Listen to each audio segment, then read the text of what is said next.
being more aware of a broader affordability landscape beyond just OER as one format for affordability, but thinking more broadly about affordability. And that connects with things like food banks on college campuses that have grown exponentially in the last several years, problems of hunger and homelessness amongst college students that are definitely exacerbated by the current COVID crisis, and all of this advocacy for more affordable content that eases the path, particularly to lower income students, to navigate their path to degree, put me in a position to be charged as the project sponsor for this effort that started last fall. And your previous student body president, Tara Floyd, advocated for this to KUIT, and KUIT's created a project for it. I was the project sponsor, and I've been working with a team that includes people from the bookstores, from IT, from the Office of the Registrar, from a project management office, accessibility. There are a lot of people that have been working on this effort for the last year. And so what that is, that's what I'm here to talk to you about, is this effort to mark affordable courses at KU. Affordable being a proxy for courses that are free or less than $45. And I'll tell you more about that. I should say the course materials of those courses, the textbooks of those courses, less than that. Tuition costs what it costs, but this is referring to the materials that you're required to buy, which we know are a barrier and a significant issue, particularly for students who come from less privileged backgrounds. So affordable course markings are icons and text at the schedule of classes, which is classes.ku.edu, and text at Enroll and Pay that indicate course material cost information to students. What we're including in course materials, we're making a distinction between course materials and technology and supplies. The reason for that being that once you have a clicker or a fancy calculator, you can use that in all the courses that follow, right? Like those things tend to be ones that you buy one time and then you can reuse them. Whereas a textbook, typically you buy it once and you use it once, right? So course materials that are in scope of this project are textbooks, whether they're print or digital, workbooks, lab manuals, homework systems, etc. So that's the content that you are consuming. What is not in scope is the technology and supplies. So that's clickers, fancy calculators, lab safety gear, art supplies, those kinds of things. Those are tools and equipment, right? And so that's out of scope because if you have them, you don't need to get them again. So what we've done is work to fit every course in at KU in one of these categories. Courses that use zero cost required course materials, courses that use low cost, which we've defined as less than $45, and I'll tell you how we got there. Courses that use, we're calling them default courses that use cumulative course materials that add up to greater than $45. And then courses that don't have an icon or a marker associated with them. And they don't have that because they're usually not associated with content. So for example, if you've ever taken a lecture that had a required discussion section that went with it, the textbook is reported to go with the lecture, and the discussion sections usually don't have any content that are directly required for the discussion section. You usually just use the content from the lecture, right? And so there are a number of course types that aren't marked because they're generally not associated with materials. So nationally, this isn't a thing that is endemic to KU. We didn't invent this. There are a lot of places that have been doing projects like this. The range of what is considered low cost or affordable ranges between $25 and $50. The most common number is 40. But what I understand about how that was arrived at is that the first institution that did this said, well, like, what's low cost? And somebody said, well, 40. And then they said, sure. And they went with that. And then other institutions, being the way that things work in higher ed, said, this is a great idea. We're going to do this. And we're also going to make it $40. So we did a survey, though, the project team in Blackboard. You may remember seeing it. It was in February. I think it launched around the 1st of February. And it closed on March 19th of this year, interestingly coinciding with when we all went online in the spring. And we asked students and instructors what the upper threshold of what they consider affordable is. We got over 2,000 student responses, averaging $42.50. And we got over 300 instructor responses, averaging $48.50. I thought it was incredibly interesting that those two numbers were so close to each other. So we shot the middle of them. The literal average of that is $45.50, but we rounded down to $45 as a reasonable compromise. And that aligns with the national norms of places that are doing similar projects. So this, as I mentioned, was created as a result of a student Senate request, specifically Tierra Floyd's administration last year, but the previous administration under Noah Rees also advocated for this kind of initiative to the Kansas Board of Regents. Your current administration has also been incredibly supportive, and I've been having meetings and conversations with May for a couple months now, and have enjoyed his support. So the point is to help students make informed decisions and plan for their next semester. This increases student agency and transparency related to costs, so you have a better idea of what you're signing up for. It's aligned with the 2008 law called the Higher Education Opportunity Act, which the textbook provisions of that law, it's a great big law that includes all kinds of things, but it addresses textbooks, and it requires that institutions provide information to students for the purpose of enrollment. The way that that's been done to date is by sending an email to all instructors telling them to report their adoptions to the bookstore, and then the bookstore makes that price comparison tool available. But this, I think, extends that and helps make it more visible. It's been legislatively mandated by law in 7 states, Oregon, California, Washington, Texas, Colorado, Virginia, and Louisiana. So, and then implemented by policy at numerous other institutions. In Kansas, that includes Kansas State University down the road in Manhattan, as well as Pittsburgh State University. So this is something that is happening across the national and even international college landscape. We're, I think, kind of early as a 4-year institution, but not the first at all. And that's, this is something that's in the water, right? This is something that's coming down the pipeline. And so we saw this as an opportunity to get ahead of a legislative requirement and to set it up in a way that reflected needs at KU. I think that this fundamentally addresses equity, that this, economically disadvantaged students are disproportionately heavily impacted by high cost course materials. And this, I hope, helps them understand the cost of the materials that are pending for their next semester, and through the zero cost and low cost icons, help them identify courses that might meet their needs within their majors or within their requirements that might have no cost or low cost resources to help sort of along that path to degree.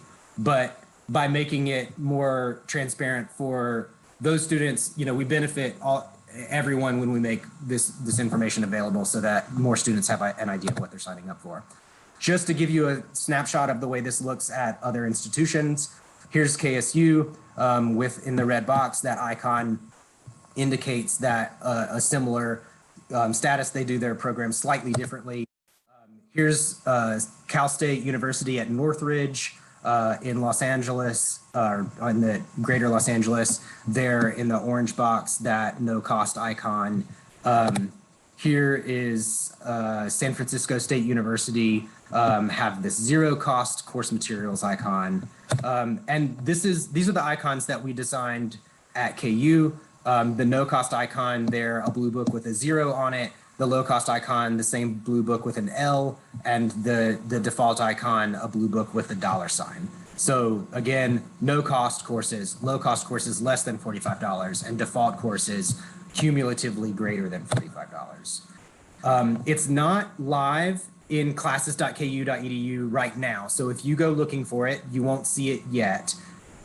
We're wrapping up some final kind of questions and trying to meet everyone's needs. And so there's a slight delay on it, but I hope to have it up as soon as possible.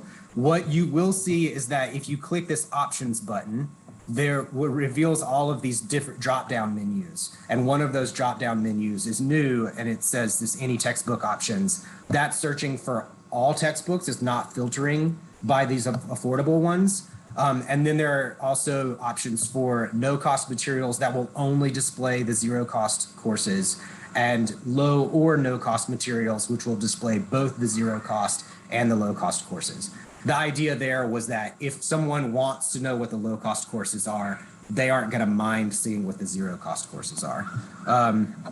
So here's a screen cap of what it looks like in a test. There's a test site that we've been using, and this is sort of the way that it displays. So here you have AMS 177 is a topical first year seminar in the American Studies department.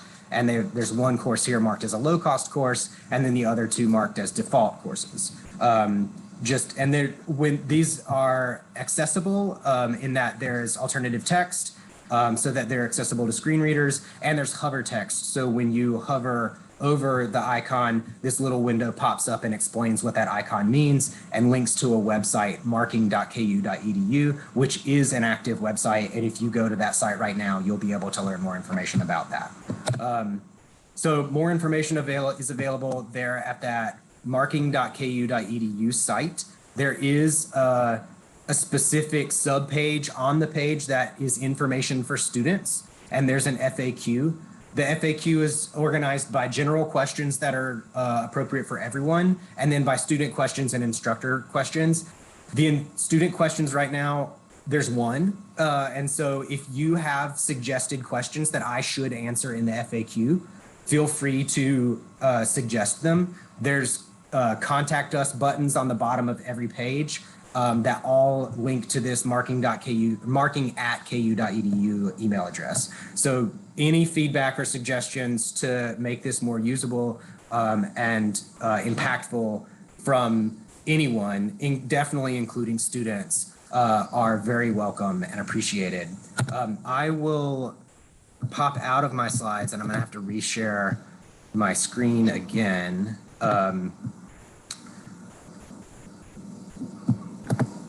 And how are we, Grant, how am I on, or Appermay, how am I on time?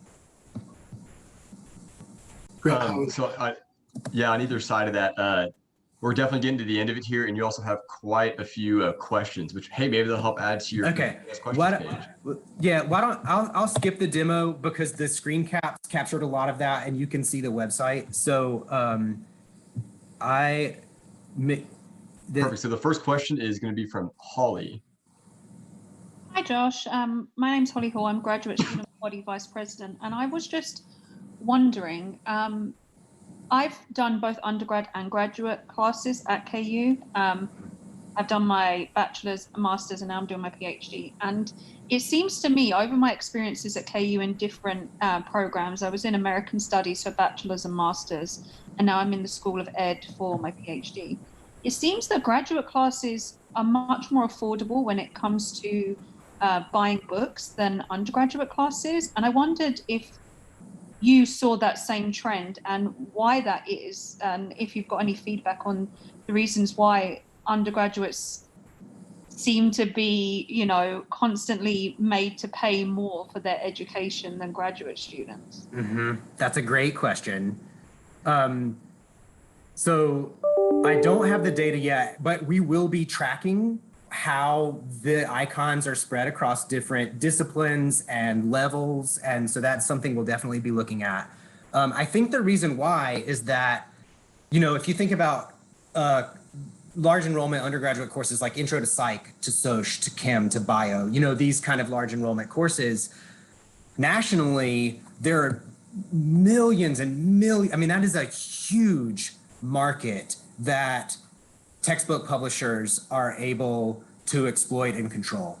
And when you get into the higher level courses, like at the graduate level, it frequently becomes more about reading scholarly articles and scholarly books, which are frequently available from the library, whereas like frequently the textbook publishers will not sell us in the libraries digital copies of their textbooks. And they change so frequently and are, you know, updated so frequently that we can't afford them in the libraries for the same reasons that students struggle to afford them.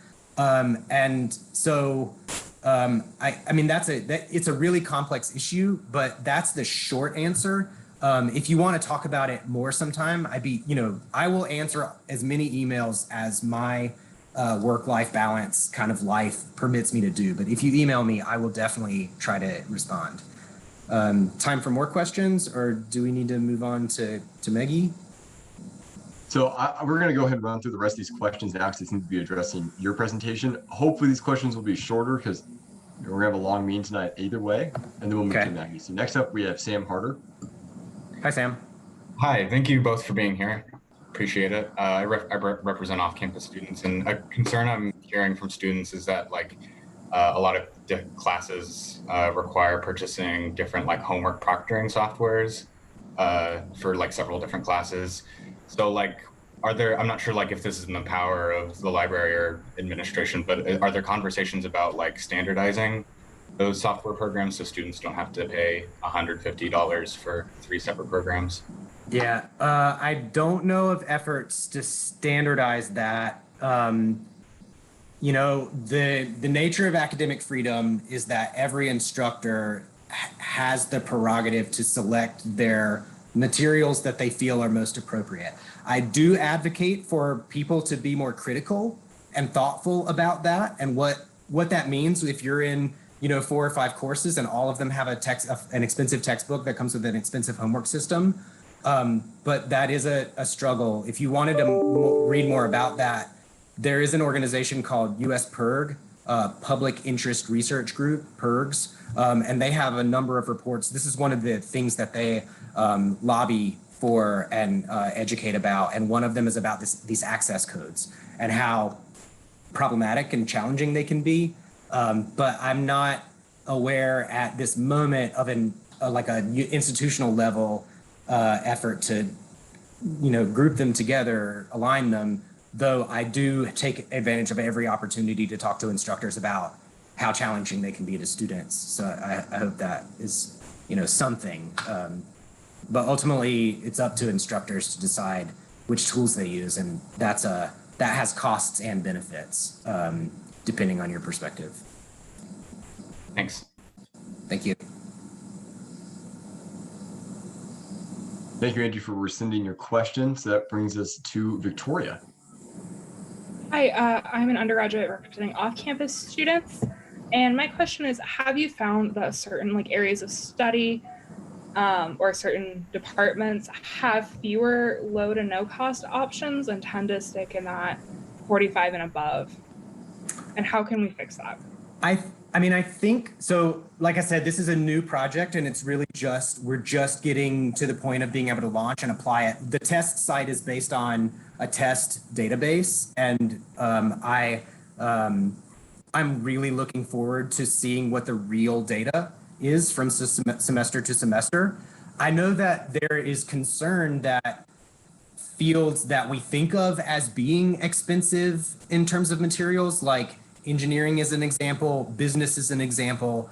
I know instructors in both of those schools who use zero cost materials and low cost materials. And so it's not clear to me that there will be departments with lots and departments with none.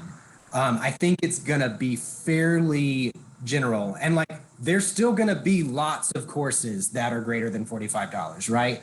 I hope we see that shift over time. Our grant program to support open educational resources at KU has been growing over time. Maggie is a recipient of one of those grants. Maggie's project saves students $250,000 per academic year, and the book that she created has been adopted or is being considered at over 10 other institutions. And so the environment is changing, but what I've learned in my time working in the academy is that changing academic culture is incredibly challenging, and so it takes time. But lots of people care, and lots of people are working on it. And so if you invite me back next year, I'd be happy to provide an update that looks at all of that data based on real data and sort of what it looks like. Great, thank you. Thank you. All right, that's our last question. Now goes to Ilar. Hello, I'm representing international students, and I had 2 quick questions. First one being, do you think libraries, after implementing all this, could work on a program that could let students that took the class before somehow return their books to a pool if they want to donate, let's say, their textbooks that they used before? Because this is something we did at my community college. So it could be rented out to students that are going to use it later, which I understand might be a big program, but would libraries consider doing something like that? And the second one would be, would libraries somehow encourage instructors to use low-cost textbooks? Like, will there be some kind of a thing when, I don't know, libraries could finance some kind of an open source textbook that instructors could use and give access to the whole class, or like buy a shared resource for the instructor to like give it to the class and whatnot? I don't know if it's a confusing question or not, but yeah, I can try. So one thing that I would clarify is like this project that I presented isn't a libraries project. I just happen to be in the libraries and I'm on the project team, but this project is, I mean, it's based in IT, but like I mentioned, like it has people from lots of different units, and I'm the only one from the libraries. So there are actually more people from IT that are part of it, but I'm sort of the subject expert. And so like I advocated for it and helped kind of lead the way in how to think about it. And then their expertise required to make this happen are far outside my skill set, technical expertise and things like that. And so it really is a broader project than just the libraries. The libraries does have a reserves system where like if your instructor, you know, gives us a copy of the textbook, we can make it available for checkout for limited amounts of time in the building. Unfortunately, because of COVID, that's not possible right now because we have to requisition all the materials to quarantine them for like, I think it's 72 hours. And so that makes the reserve system not work in this present environment, but that will come back. As far as a broader initiative to do that at the campus level, I'd be happy to sort of think about where that could live. And so that's something that I'll keep in mind. And if you want to shoot me an email, I'd be happy to, you know, talk about it a little more. As far as the library's support for the use of affordable content, beyond spending millions of dollars per year licensing databases and journals and books, a lot of which get used in instruction, you know, those materials are available to all students for free. We do advocate for their use in the classroom, but it's the instructor's choice what they use. We also have a grant program to support the use of open educational resources. Meggie is a recipient of that. We've given out 26 of those grants, about $90,000 given out to support the creation and use of those materials. And we estimate the savings as a result of those 26 projects to be over $1 million per academic year. We just approved one for a business class that I'd have to do the calculation again, but it's going to save KU students thousands and thousands of dollars. So we are doing that and hope to do more of it. We have a second funding source to continue doing that. When we're out of our initial funding of $100,000, we have about $50,000 left. So that is in place, but I'm always sort of interested in thinking about other ways to support that. So, well, you know, anyone is welcome to send ideas. It's a great idea. And that's something that lots of places are doing. I based our model here on K-State and Temple University and UMass Amherst. So lots of, they're frequently based in the libraries, but lots of institutions are thinking about ways to support and fund that. Thank you, Josh, for your presentation and your hard work on the course markings program. I've seen over the summer, we've done a lot of work on making sure that we get this across the finish line. So I'm excited that we're so close. Yeah, we're getting really, really close. This will happen for spring courses, but I'm not exactly sure when the markings are going live. There's some recent questions that have come up that I need to deal with because we want to do this right so that we don't lose advocates that would otherwise be supportive, especially amongst the instructors. Now, if Dr. Mapes, you'd like to give a quick 5-minute presentation, I think we're already a little bit over, and we won't take questions after this one. Everyone's okay with that, but Dr. Mapes, please take it away. Thanks, y'all. Josh is my best hype man, and I put my email in the chat just so that you can feel free to email me questions. So Josh spent some time really focusing on a success in order to label low-cost textbooks, but what I was asked to briefly touch on is 2 things. One, why are open textbooks important? And second, what are some strategies that you as students and the KU Student Senate body might be able to do to advocate for open textbooks and sort of continue momentum that's happening based on the project team that Josh is talking about? So like Josh mentioned, open textbooks are free books. And to start with that question of why do they matter? I don't really have to spend much time here because you as students, right? You know how expensive books are. And more importantly, you're aware of the consequences if you aren't able to immediately afford a book. So if you have to wait for your loans to drop, or if you're trying to avoid loans, so you have to wait for a paycheck to purchase the book, or, because of other issues aren't able to purchase it at all. I recently had a student who, because of COVID, became the sole breadwinner of their parents because of mass layoffs, and they didn't know how to move forward in courses to purchase textbooks.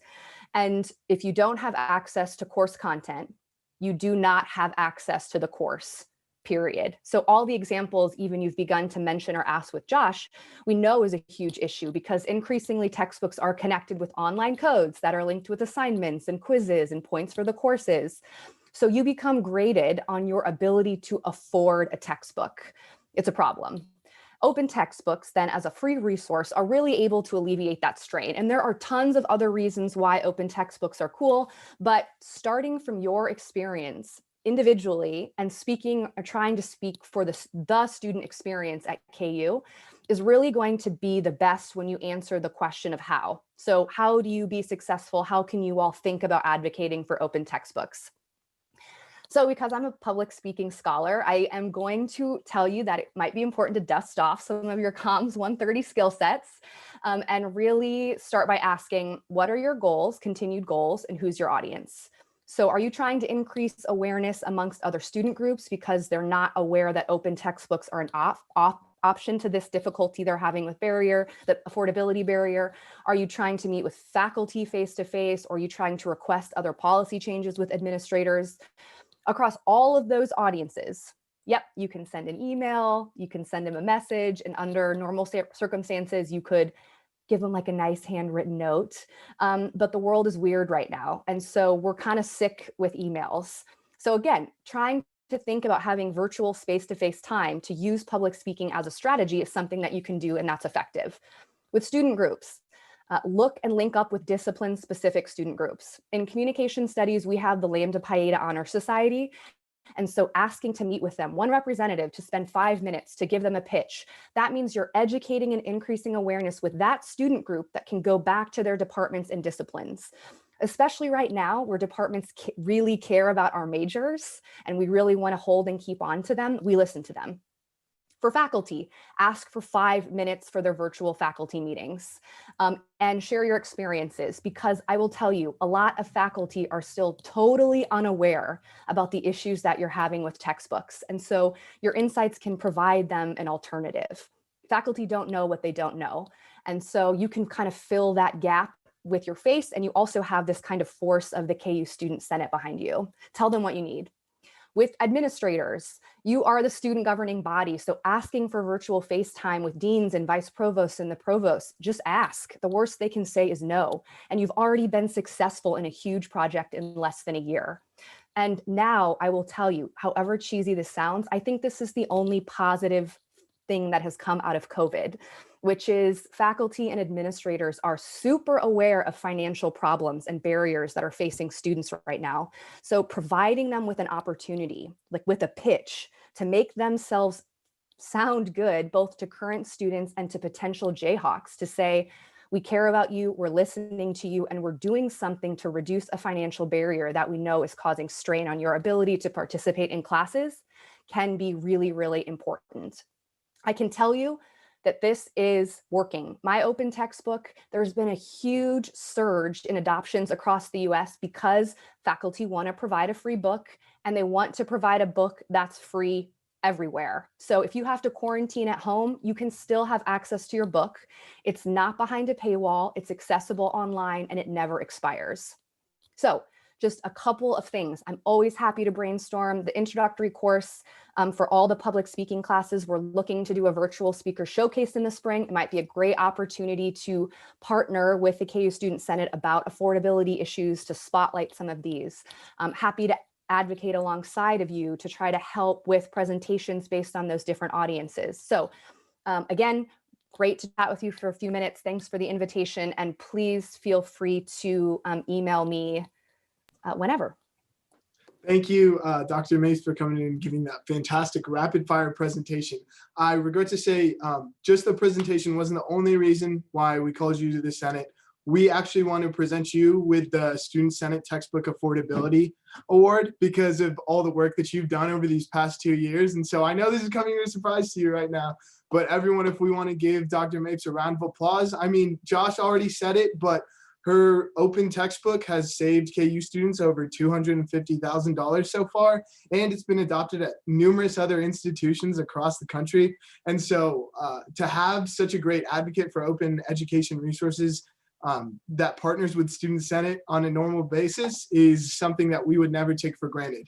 And as a token of our appreciation, can I get some face cameras on here so we can get a photo for Miriam? I know we did this last full Senate, but can we get some here? And then Dr. Mapes, we'll give you this photo as a reminder of that the fact that Student Senate is behind you. I felt it was very COVID-esque appropriate. Okay, so I'll give you guys like 30 seconds to turn your camera on if you want to be in the photo. Okay, let's try this. I'm gonna cry in the photo. Okay, here we go. Now and this is on my iPad, so it's much smaller screen. So just keep smiling until I say stop. Okay. Oh, damn it. Hang on.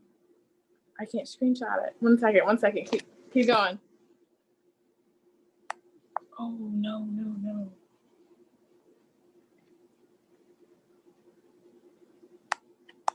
Okay. We're just going to do this. Did you take it? Okay, we're still smiling. This one hurts. I'm doing it. You're also recording, so you could probably grab Oh my God. screenshots out of that. That makes way more sense. You know what? That works. But we'll have that 2-minute recording. Thank you, Dr. Mapes. I'm sorry to surprise you, but I thought it would be better this way. Thank you all. Really appreciate it. And thank you, Student Senate, for renewing that award. You did this 2 years ago for Ingrid Peterson, who also is a great advocate, but like you couldn't have picked a better advocate at KU than Dr. Mapes. She's really wonderful. The big point here, I think, that I hope you take away from this is that there are people at this institution, including your instructors, as well as people in the libraries and NIT and in miscellaneous other offices that care about your experience and are doing what we can to improve that experience. And so keep that in mind. And, you know, if you can help us do that, it's greatly appreciated. So thank you.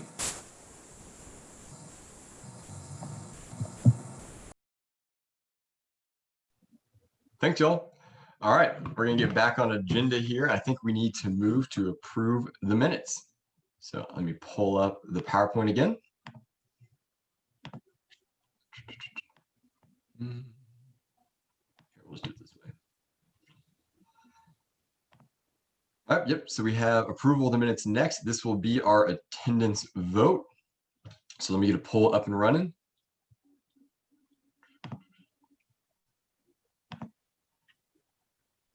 There we go. I to approve, nay to not approve the minutes, and if there's abstain and not voting member as well.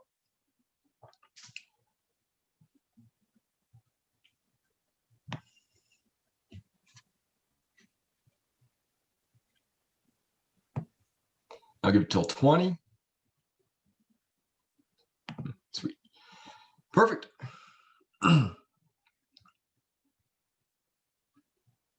Oh no, that's not what I meant to do. All right, next up we have our regular agenda. Next, the first bill is by Max Lilich. Max, do you want to share screen or do you want me to guide through the bill? If you can, that'd be good. All right, I'll pull it up for you. Thanks. Don't mention it.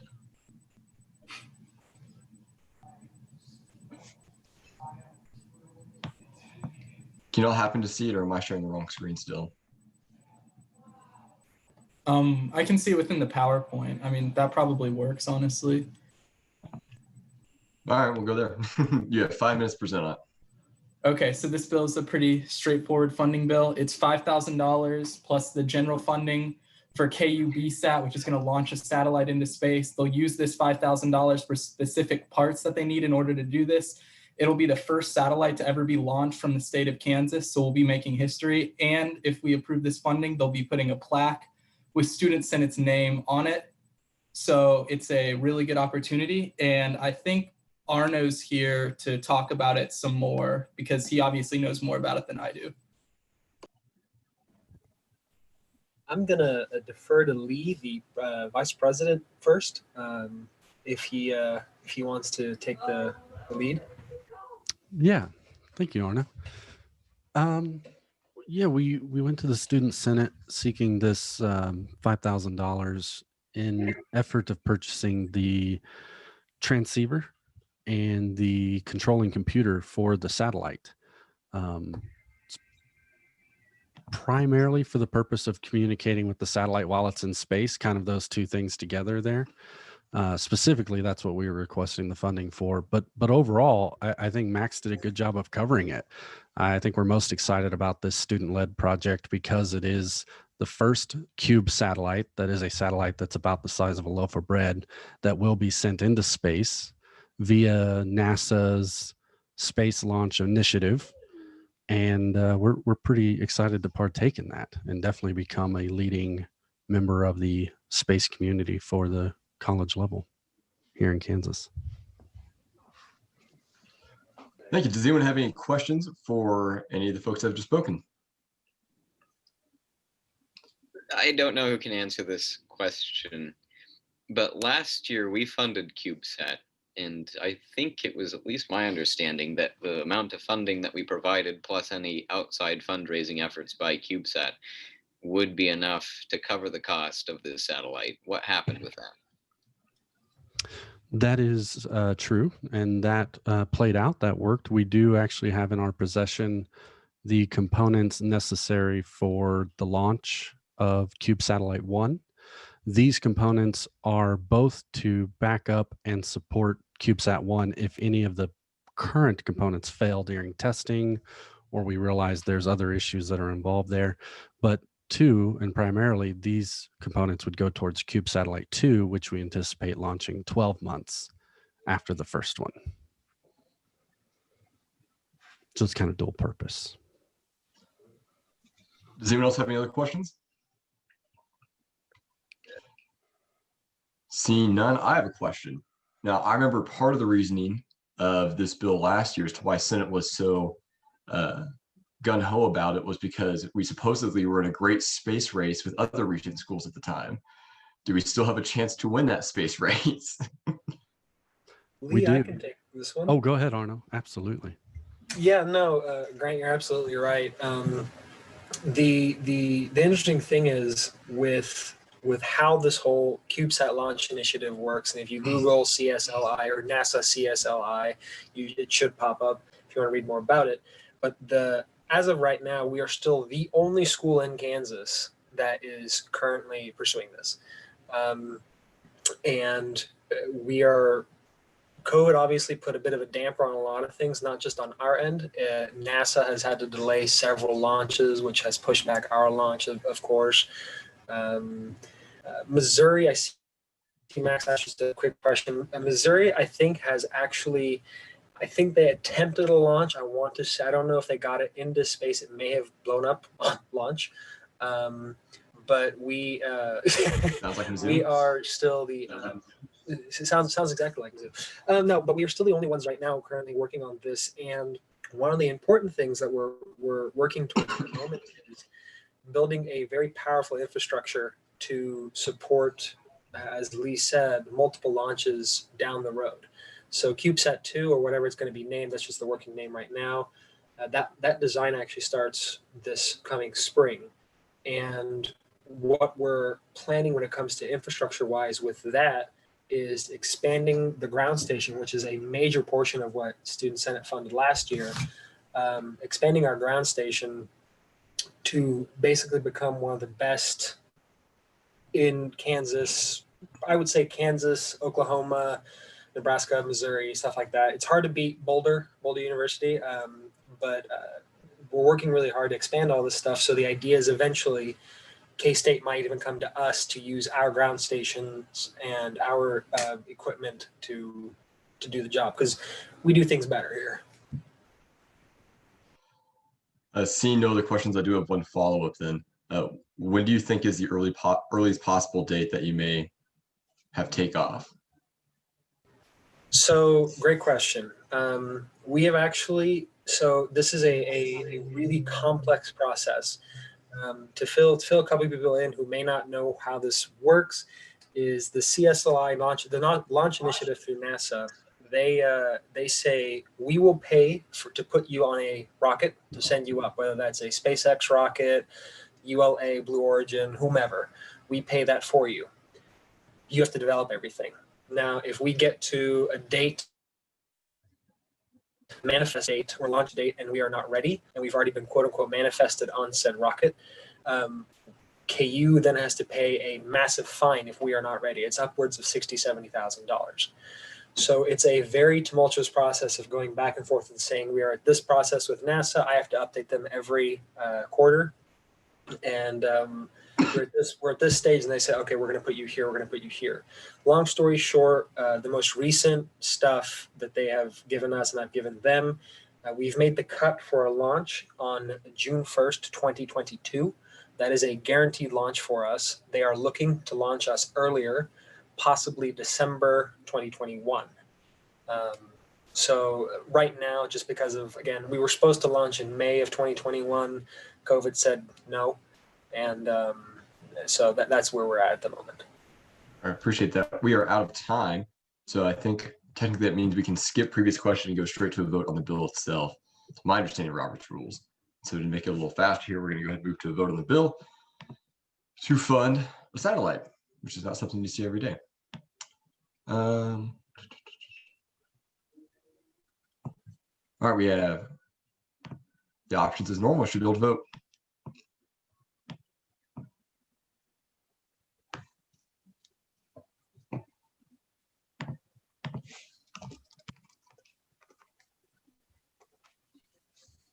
I'll let it run until 25.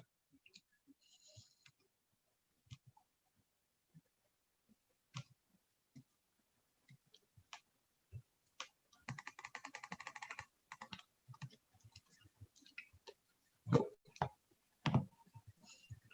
Perfect, it passes. And Holly, no, you're not allowed to vote.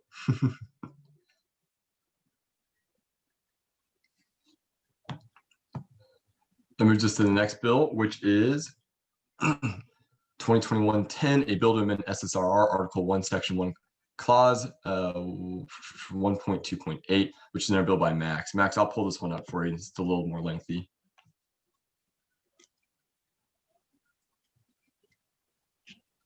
And then tell me where you want to go on it, but you got 5 minutes. Okay, this one's relatively simple as well. Basically, this clause of SSRR delegates representatives from certain student groups to serve on Senate. And Sharif and I added another one, which is way at the bottom if you want to scroll to the bottom. From the African and Caribbean Student Union. When this went through DEI, Trey mentioned that their committee is, I don't know if it's potentially or is going to eliminate representatives from certain student groups, but I still think it's a good thing to vote this through, since it sets a precedent that this group has membership within Senate and they'll have a semester of representation. So, I mean, with that, unless Sharif, do you want to add anything else? I mean, I think you've said you've pretty much you have said whatever's probably need to be said. But I think just to highlight the importance of having African and Caribbean students being represented in the Senate, since we have other student groups and other minority groups also being represented. So it's only it's only sits in the issue of inclusivity. So that's all really.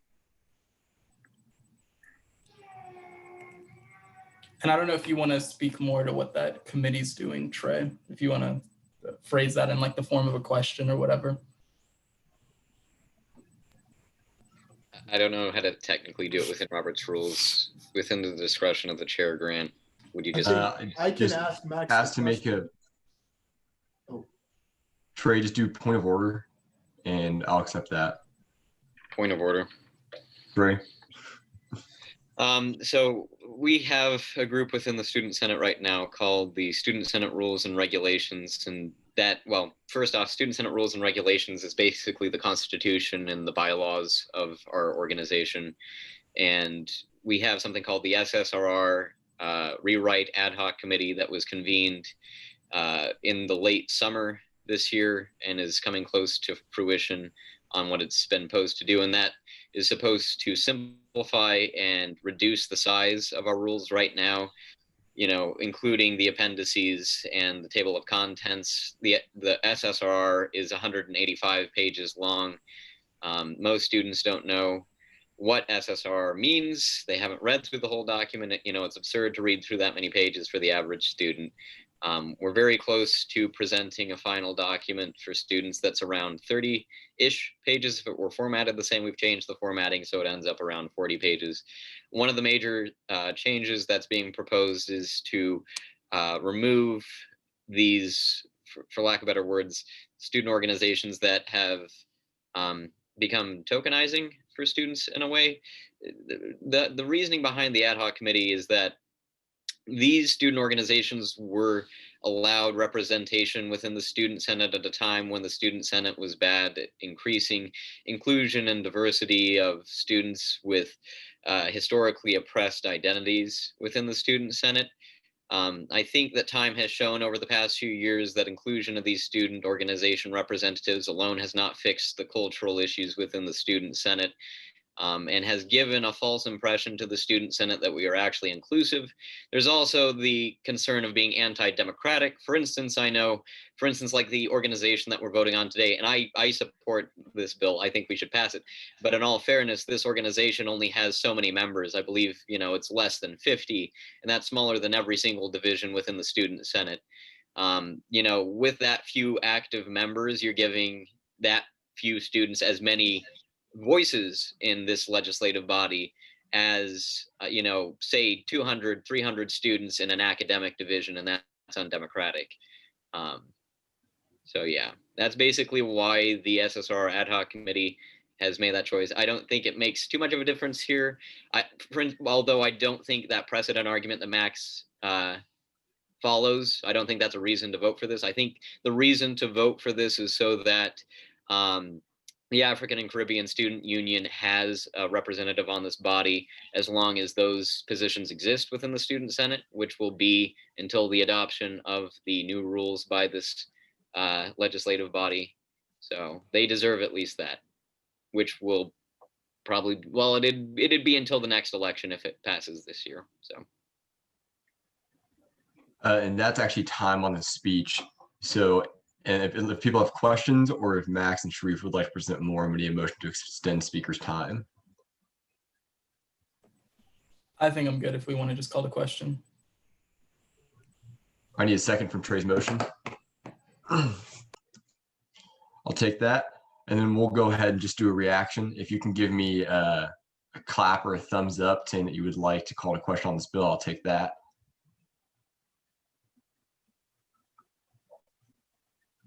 And if you do not want us to go, if you do not want to call a question, please message in the chat that you don't want to do so.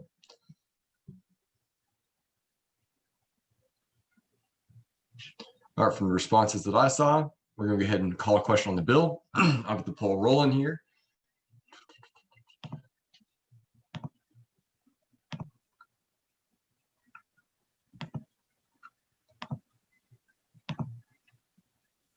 Should be able to, I'll let run until 2025. I will say, Trey, that was the longest point of information I have ever heard in my entire life. and oddly enough, both a pro and negative information, which I didn't know was possible. I was impressed. Trey Dodge Durango. It's quite the name.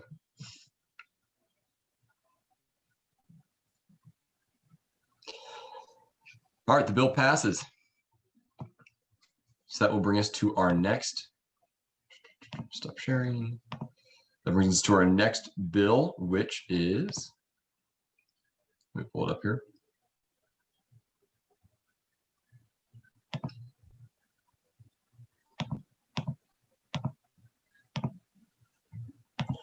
Should be 2021-012, a bill to amend Appendix K. Danielle, are you the one that's going to be presenting on this? Yep. All right, the floor is yours. You have 5 minutes. And you might want to explain why some is in red if you can. Yes, of course. So I'll keep this pretty short and pretty simple. So Appendix K is the section in SSRR that lays out each standing committee's annual charges. So what we have written here is like what the committee wants to pursue, what our goals are, what we want to focus on for this year. So in cycles 2 and 3, the University Affairs Committee took time to go through the charges that were laid out last year. And these are our new ones to reflect the interests and the times and all of the craziness that's going on right now. So in red are the proposed amendments. So what we want to add in. So that's all the new stuff. The things that are striked through are the stuff we want to get rid of. So there's some stuff that we've kept that still hold true, but then things like submitting section 6 or point 6 here, submit a year-end report to the Student Senate Chief of Staff. I've been in UA for this my 3rd year. We've never done that. So we were like, no need to have it there. So we strike that through. I would say the biggest things to note are issues that the committee wants to pay attention to are things surrounding COVID-19, sexual violence, KUPSO, housing and food insecurity. And something also to note is the one amendment made by the Student Rights Committee when this went through them last week is that we scratched the Student Senate elections, which I'll touch on momentarily after this has another part. But to give some clarity of why that was scratched through was we had it written there originally because the committee was interested in learning more about Student Senate elections and how they could get involved and what the policies are and what it looks like because it's pretty complex time in Student Senate. But given just UA cannot have control over the Student Senate elections, that's not our job. We have to take that out because it doesn't make sense for us to have that as a standing charge because we don't have control over that. If that makes sense to folks. But everything else I think is pretty self-explanatory, just the issues that we want to focus on.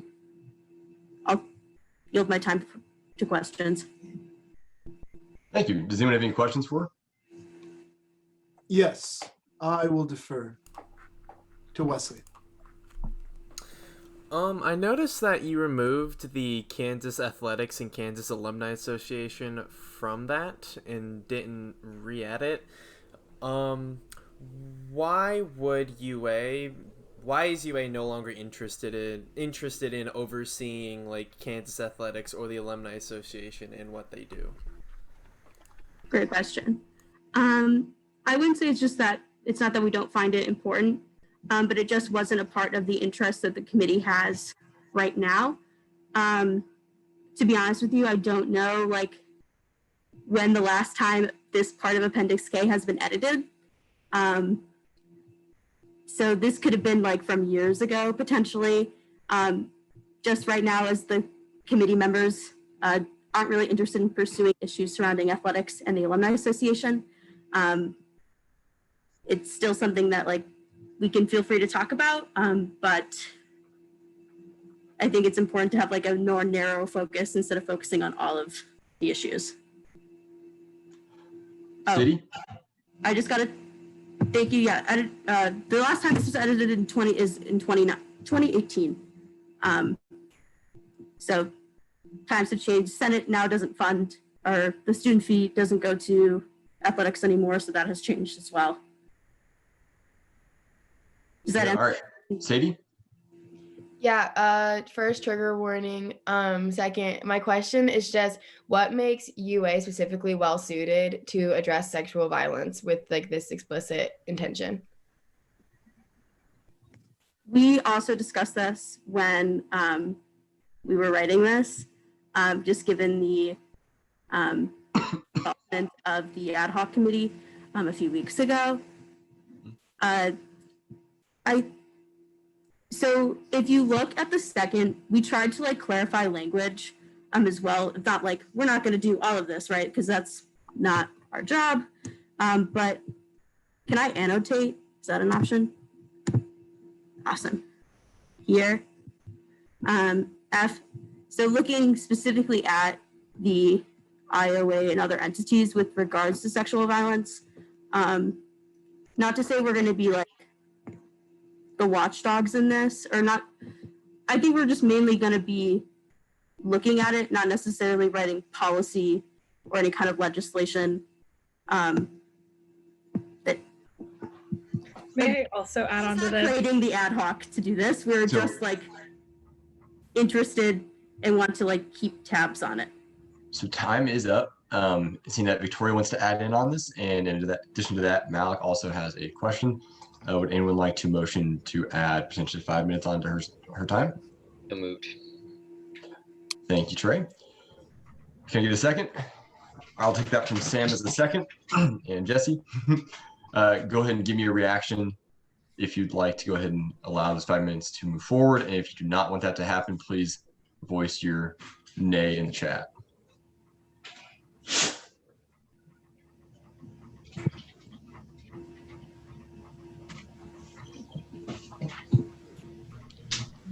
All right, I'm gonna go ahead and say that was good enough. 5 more minutes. Okay, so Sadie, a little bit also more to answer this, your question about Section F, is that, I mean, the IOA has now introduced a lot more policy and like also a complete revamp with the new Title IX procedures. And so this would be a way for just kind of saying that UA wants to learn more about those, possibly opening us to having Katie Treadwell come in, or I believe Josh is his name. I don't know. And then also their new, they just started a new program at looking how to prevent sexual violence across campus, and just kind of like seeing how that's working and possibly hearing updates from that. And this is not, we are not trying to redo what the ad hoc committee attempted to do, but just kind of learning more so that potentially in the future we could move forward with how best Senate can help. I hope that answered that.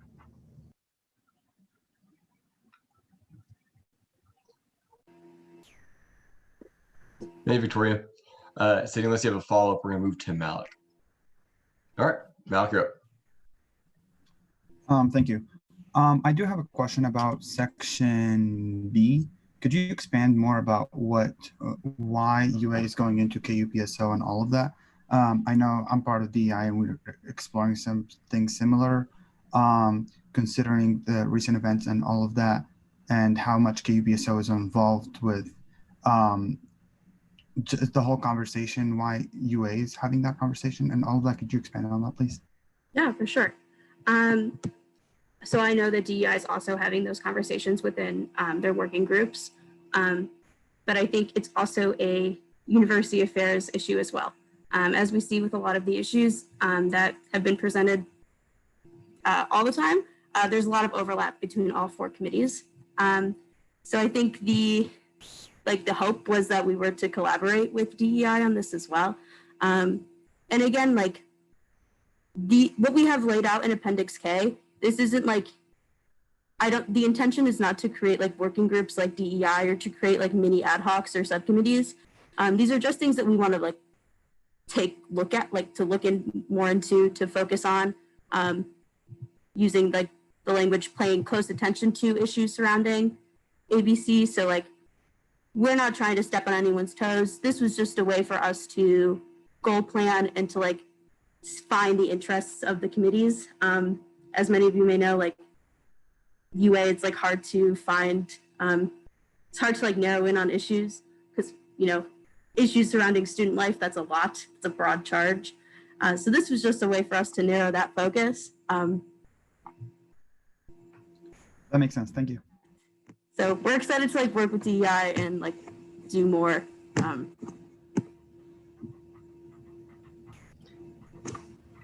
Cool. All right, unless anyone else has anything to add, I'm looking for someone to call a question.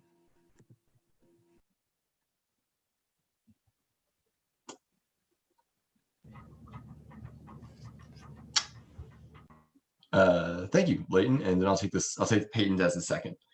So we are going to go ahead and voting on the bill. So just give me some sort of reaction if you want us to vote on this. Say nay in the chat if you don't want us to. Say you abstain in the chat if you don't want us to.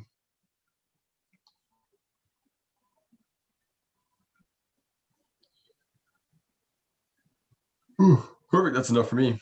We'll move into the poll now.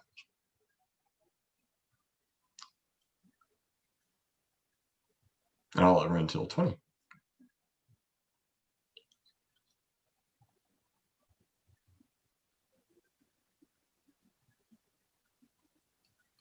Thank you for that information, Trey.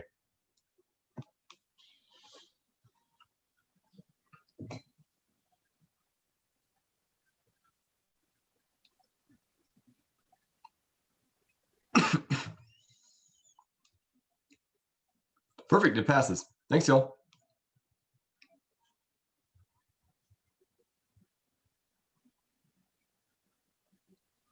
Next bill up for discussion is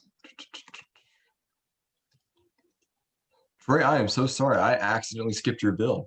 We have to go back to 2021 011, a bill to create a provincial judicial branch and elections code. Trey, again, I am very sorry about that. I'm sure no one caught me on it. It's not that big of a deal. Well, I'm glad you think that.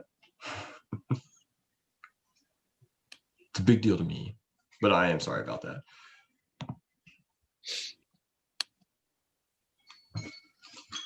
All right, you have 5 minutes. Alrighty.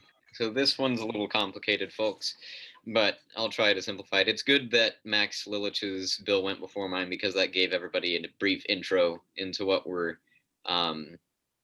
going through in the process of rewriting our Constitution and rules for the Student Senate. Because we're coming close to the presentation of our final recommendation for rewriting our Constitution, there are some next steps that are necessary to make a smooth transition into those new rules. One of those is to basically ensure that we have the entities that are necessary to conduct the election created as soon as possible. Under the current rules in SSRR, that is the Elections Commission. Right now, we have one member of the Elections Commission already in action. That's Harrison Baker, who is the Elections Commissioner. And basically, this just adopts most of the, not most recent language from our proposal, but fairly recent language from our proposal. That replaces the Elections Commission with a trial court. One of the big goals of the rewrite was to create a more substantial and genuine judicial branch, because we've never had a functioning judicial branch in the Student Senate, and that creates a lot of problems. There are a lot of arguments for why we need a judicial branch. For instance, questions of how to interpret our rules shouldn't fall on legislators or the executive. They should fall on the judicial. We've had a court of appeals in the past. Anyone who's dealt with it in the past knows that the rules are so confusing and the court is so understaffed that it doesn't promote justice.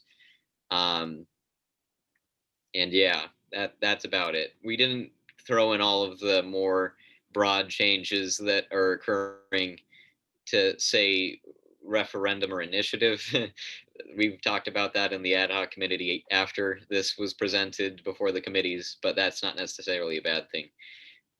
Again, this is mostly just a stopgap until we create or adopt the new rules.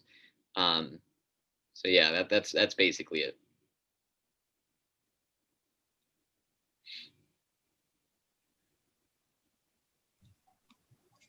I have a question from Affirme.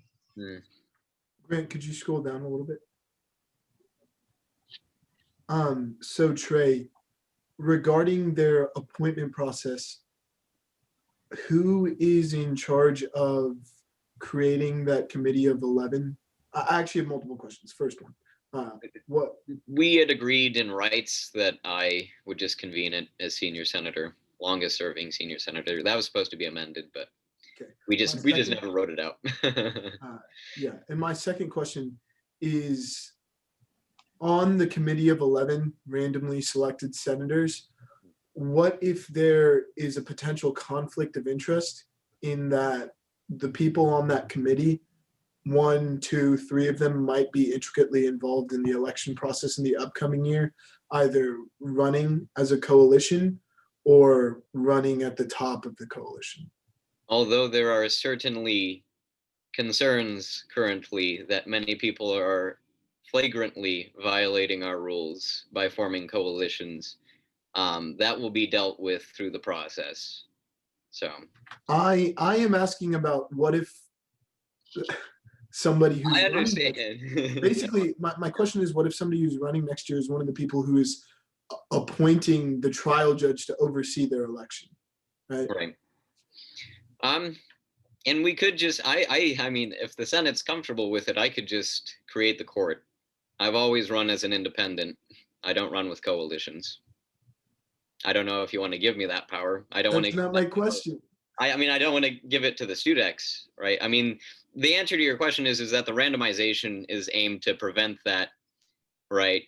I mean, unless those people want to publicly say who they are so we can remove them from the randomization list, I don't foresee that happening.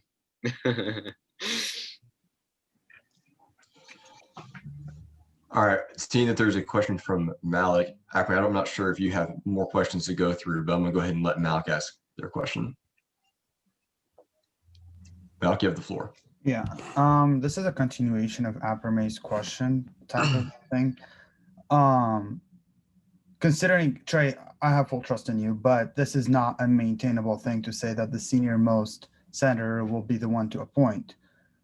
Could you explain explicitly how these 11 people will be appointed? Because I don't think it's fair at all to have one person elect 11 people. There's a lot of bias in that. There's a lot of. I agree. It doesn't sound really. No. Malik, you're entirely right. And a key point to make here is that what we pass here tonight, if we pass this, ends at the adoption of the new rules. This is a stopgap. It has basically a sunset provision in it that even the judges or justices that get appointed through this process aren't serving the long term that's in the new rules. They only serve until the adoption of the new rules, right?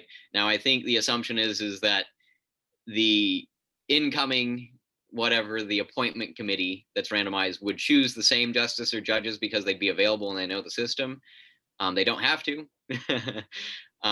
I think that there's a lot of formalism that goes on in Senate. It was originally designed just for the student Senate as a whole to convene, because the Senate can create its own committee if it wants to. I mean, there is that concern though, right? I mean, I think this year we have a unique concern. Derek is correct that there also has to be a 4/5 majority to approve like the confirmation of any nominee. Malik? Yeah, my second question was, would any resolution passed have to go through these 11 judges, like from now on, and have to be checked? Or okay, so it's not the way it true works judicial. is that they don't pre-approve. It's just if something gets challenged, it could theoretically go through them. I mean, depending on how long adoption of the new rules takes, we might have to deal with this provisional judicial branch and the complications of that. I mean, I'm not wrenching the Senate's arm to approve our proposal, but it sure would make it easier.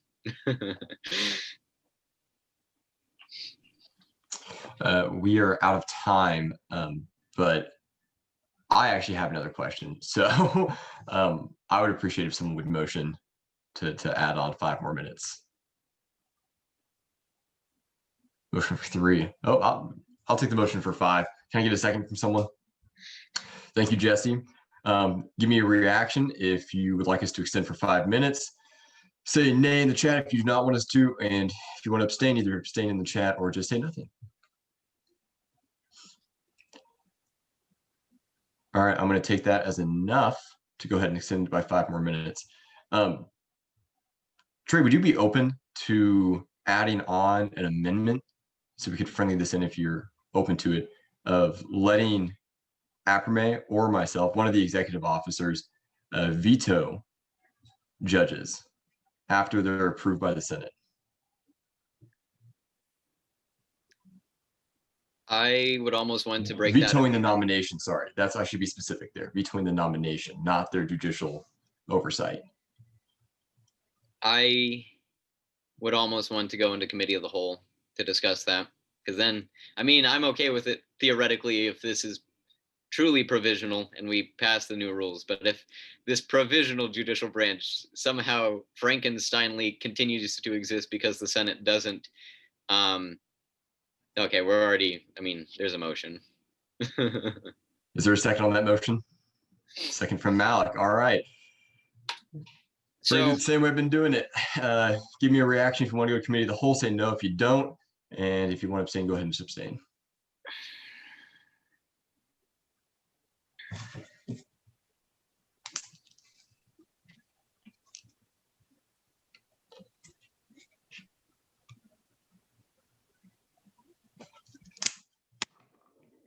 Someone say division for me.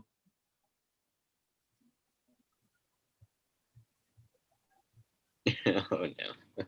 Thank you, Victoria. All right, so I'm going to run a poll now. That way we can see what the actual vote is for people wanting to go into committee of the whole or not.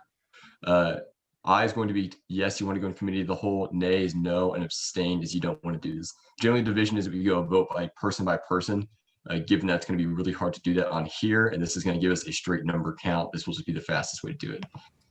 You can also always do the like participants thing, the yes or the no. That's what Hamad's been doing in finance. That would actually be helpful. The reason I've been doing that is since I can only see a sliver of folks. So if you click on the participants, you'll see all the names, not just the speakers. I see that you're right. I should start doing it that way. I will do that moving forward. Thank you, Victoria. I'm gonna let it run until 30.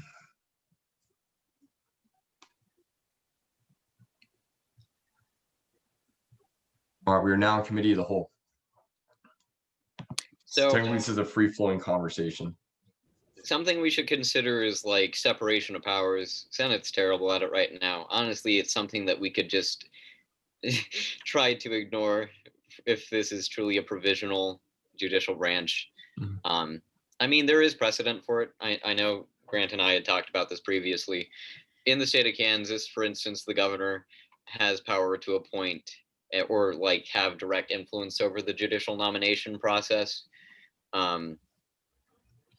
And it might be more conducive or fair. I just think that it's hard because as of yet, it's uncertain how far the current problems with rule violations go.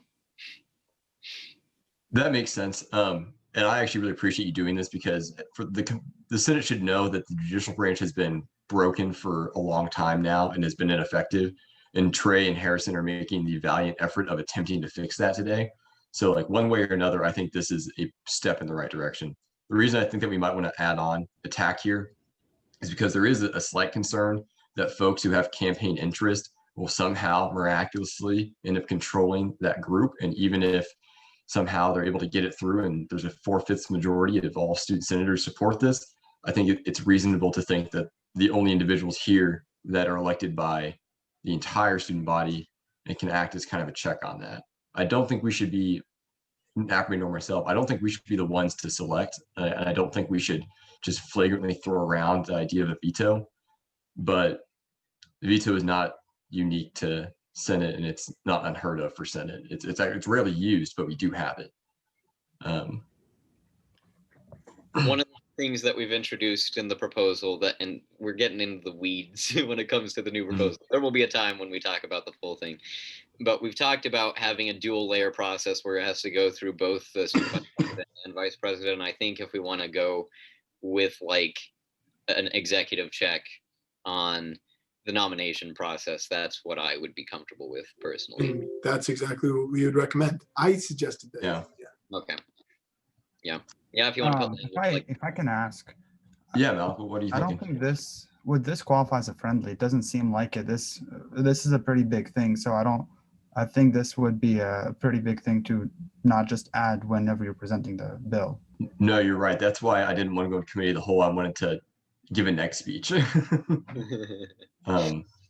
So when we come out of committee, I'll probably change it. But before we get out of committee of the whole, I do want to be able to ask Trey what's the best way to phrase this? Let's see. What section? Appointment. Yeah, I think down here appointment.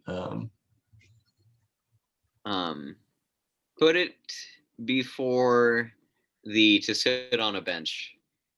You would want to say the student body president, with the consent of the student body vice president, can veto the nomination of a judicial candidate.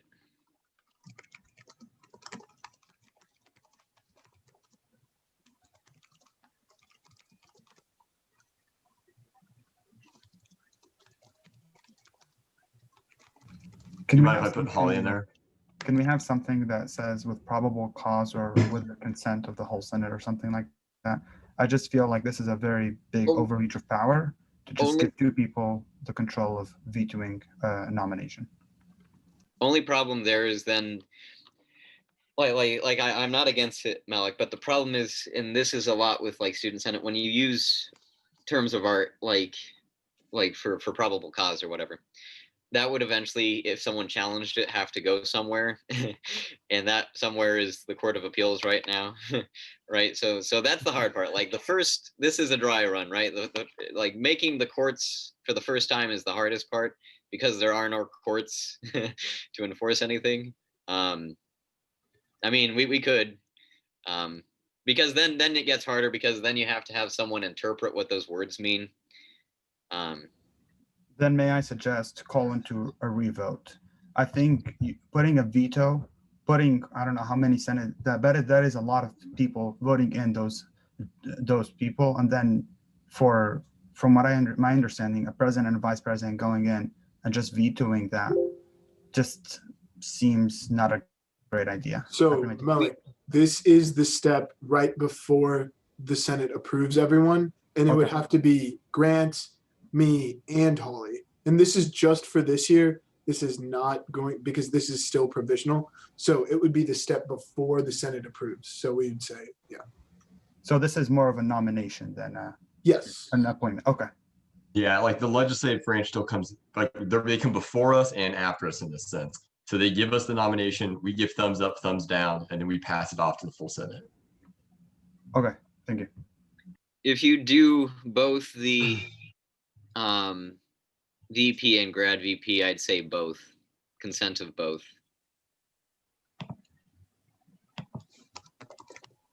And are you okay if I do that? I feel like that's probably more inclusive to have Holly be able to help in this. Yeah. I mean, that leads to interesting conversations on whether we should move towards that, especially as we consider to make the grad VP an elected position. Let's keep the interesting conversation. Exactly. We'll keep that for the meeting this week. Yeah, that's something the Senate does. Let's move out of I have another question about this. As it's written right now, that doesn't like force the VP or the president to announce that they rejected and like they vetoed anyone. Is there a way we can include that in? May veto a judicial nomination. Here, I'll let Grant finish writing. Sorry, I just realized that this was a portion that we talked about. And then at the end, just put may veto a judicial nomination and must inform the Senate within 24 hours. So thank you. Yep. Yes.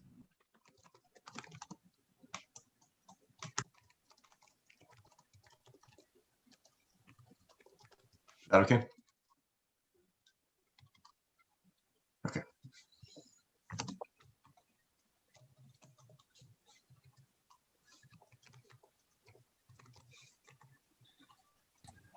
I actually got one more question. from Wesley. So Trey, is there a method for the court to appoint temporary members on its own if Senate gets lazy and doesn't do again? And I'm going to take a stab at answering this question. The Senate that would get lazy and wouldn't do it again would be us. So I'm just going to hope that doesn't happen because this is provisional. This isn't a long-term measure. Yeah, and this is on Trey basically because he's the senior senator. So if this goes any longer than provisional, then I'll probably just eventually come back to say we need to nix this. Like I would hope that we adopt the rules this year. Yeah. I mean, that's in the discretion of the Senate, obviously, but this is intended to be a stopgap. Within the next few weeks, we hope to present to the full and the committees. So yeah, would you look favorably upon a sunset clause then? Because I know the language used here is until the adoption of the new rules, but like if you're considering that long of a time, just until like mid-May, maybe May 15th or something. I don't know. Scroll down. Does it have anything in the? Let's see. It might not. We could just put. Therefore, be it further decided that if and if I don't know how you want to say it. If the it doesn't matter. If the recommendation of the SSRR rewrite ad hoc committee is not adopted within the 2020 to 2021 academic year, then this sunsets. That this ends. Works. Yeah. Trey, when we pass that, won't that just include like a judicial section? Well, it'll replace the entire thing, and if this is technically part of then yeah, exactly. Then this will be replaced either way. I think that's the hope is to pass the new rules. Everybody can do what they want, but that's the hope. all right. I fear that we're beginning to lose people because we're now very far into the weeds. If we can get out of committee of the whole, that would be wonderful. Can I get a motion from someone? Motion to move out of committee of the whole. Thank you, Mal. Can I get a second? Thank you, Victoria. Go ahead and Victoria, how do you do it again? You said a reaction, and I can look in participants. No, so if you go to like the bottom of your, hold on. Here, you might have to stop sharing, but if you go to the bottom of the screen, you'll see like participants with the number next to it, like participants 56. And then if you click. This is an icon vote. You guys can go to your participants channel, and on the bottom, there'll be yes, no icons you guys can use. Yeah, Hamad can explain it a lot better than I can. And then Grant and any co-hosts, you guys are the ones who can see the numbers of how many people have voted or not.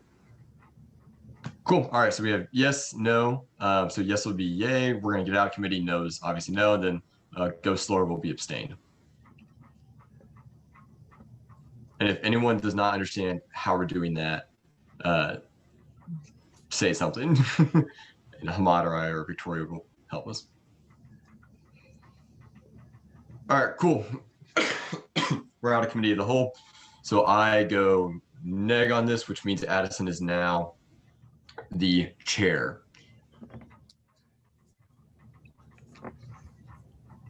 So do you want me to go ahead and just start timing you? Yes, please. You got it. 5 minutes on the clock. Thanks, boss. All right, I am proposing the amendment as typed out and as vaguely consented to by Trey. And as Malik directed us, we probably should go ahead and get a vote on this. Effectively, though, like Aframe and I, we talked about this a little bit beforehand, and we're very grateful that Trey and Harrison are willing to put in the work to form this provisional judicial branch. But just trying to keep everyone accountable as much as we possibly can, we figured it would be nice for us to be an active participant in this role. I'll go ahead and open myself up to questions.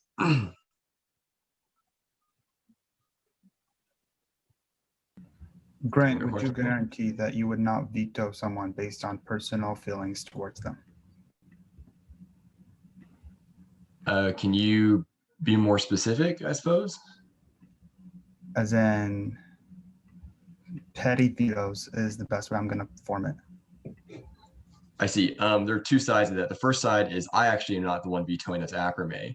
I can only consent to his veto, so I can't push for that. So my pettiness will not matter all that much, frankly. It's his pettiness that we have to worry about. but I haven't known Acrame to not get along with just about anyone since I've known him. But Acrame, would you like to answer that question? Will your pettiness get in the way? Yeah, I think that's an interestingly phrased question. Depends on what you could call pettiness. I don't think that I would ever be considered petty. Causes for veto would be a pretty flagrant infraction of what I guess at this point, it would be what I would perceive to be interference in like the trial court process. Like, let's say somebody who's running next year is on this committee to appoint people, and they say like, this is my friend, like they're really good, I want to put them on.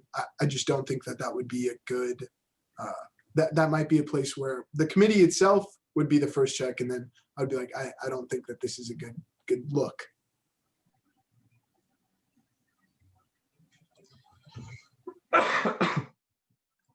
Does that answer your question too, Max? If so, then someone want a motion.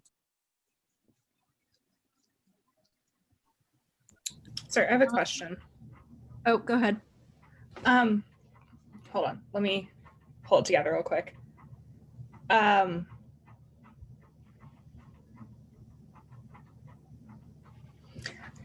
guess this also comes into like a democratic like politics play with like making sure that the students' best interests are at heart, but also how would we deal with people saying that like, oh, we need somebody who necessarily has more conservative views on this versus liberal just because of like how things are run. Does that make sense? I'll be honest, I don't know. I'm going to be honest, I did not track. I will rescind my question then because I'm not tracking what I'm trying to ask either. Don't worry about it. You can text me or if you have like another question about our veto ability. I would be interested to figure out what type of person has a conservative view on student rules and regulations and who has a liberal view on student rules and regulations. Anyway, sorry. Any other questions? No, actually. Okay. If there's no other questions, then do we have a motion to vote on the amendment? Okay, and can I get a second? Second. Okay, we will now vote on the motion. Yeah. Yes. Okay. All those in favor of actually just voting on the amendment, please, like, I don't know, just drop a reaction or something in the chat.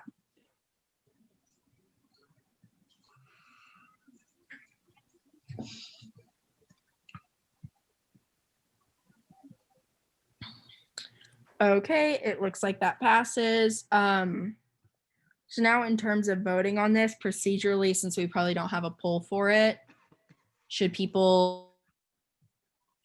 I'll designate a poll for it. Here.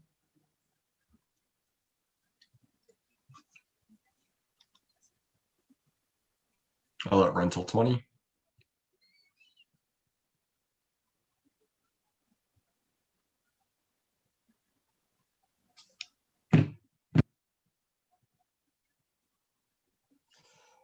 Yeah, Addison's computer shut down. So I'm going to take back over. The amendment passes, so now we have to vote on the bill itself. Normally we need someone to make a motion to vote on this, but I'm going to go ahead and just move us forward to vote on this unless someone wants to have a negative positive speech. All right, seeing none, I'm going to go ahead and move us to vote on the bill in its new form.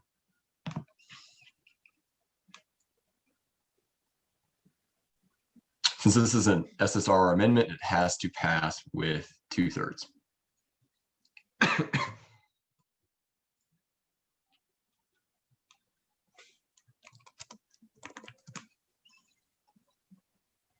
I'll let it run until 25.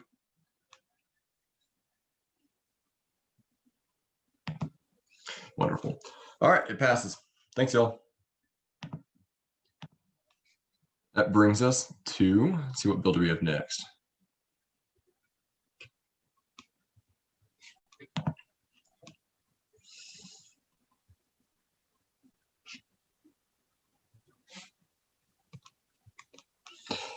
We have 2021-13, a bill to amend SSR Article 1, Section 3.2 by Derek and Danielle. Do y'all want to share screen or you want me to? Whatever works best. I have it pulled up too. All right, I'm gonna go ahead and give you the ability to share screen. All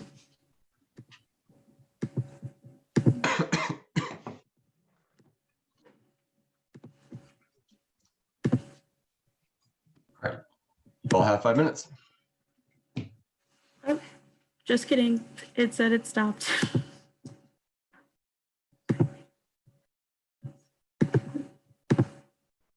Oh, there we go. All right, so this is a bill to amend Article 1, Section 3.2, which is the committee general or the general responsibilities of the committees. So these charges are given to all of the standing committees. And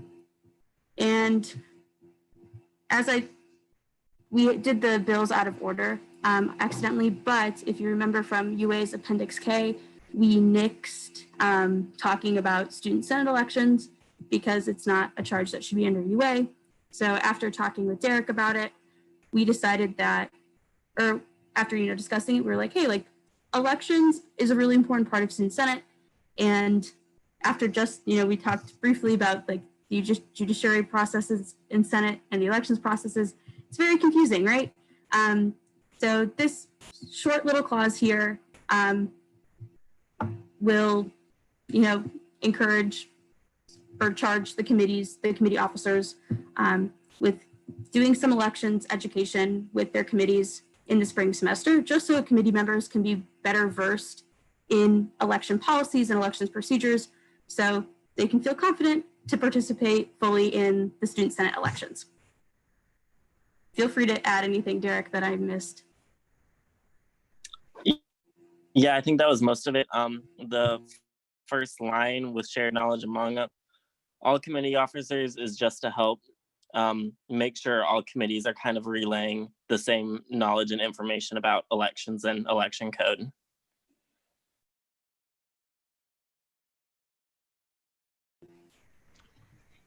Thanks, all. Are there any questions for those two? Trey? Is there any way to ensure that the committee officers won't use undue influence to affect recruiting onto coalitions?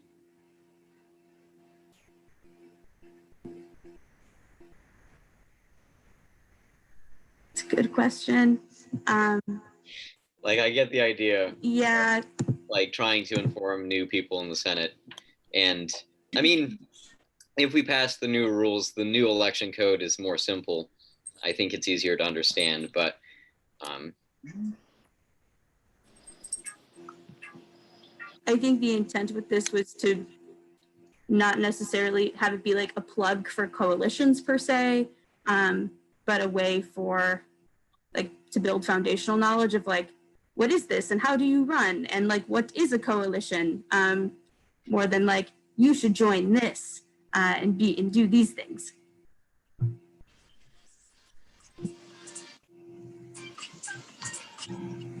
All right, next question is Trey. No, sorry, it's Andrew. Next question is Andrew.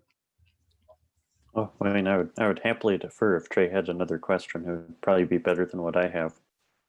I guess my only question is, would it be possible to maybe say like committee officers in conjunction with exec staff shall do blah, blah, blah. Just, I mean, I know that I know people on exec staff have a lot of information to share too.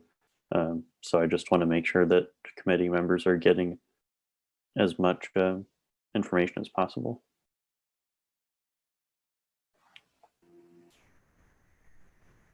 I would be open to that. I don't know if that's big enough to need a neg speech or small enough to be a friendly y'all.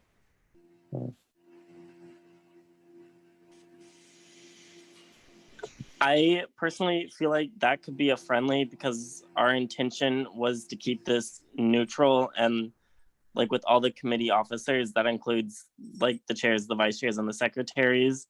And so like everyone sharing in all of the information equally, I think it helps retain that information, being fairly neutral and unbiased, and exec would help that as well. Seeing how that would not substantially change the intent of the bill, I don't think it needs to be an amendment unless Danielle and Derek do think it needs to be. Malik, I think it was exec as in executive officers, but I'm sure just making it student senate executive committee would probably achieve the same goal in the end. Danielle, would you phrase it on there so people can understand what they're voting for? Yes. Should I just add like the student executive committee, or like committee officers and executive staff members? Do the student senate executive committee officers, I suppose, or officers of the student senate executive committee. That probably makes more sense.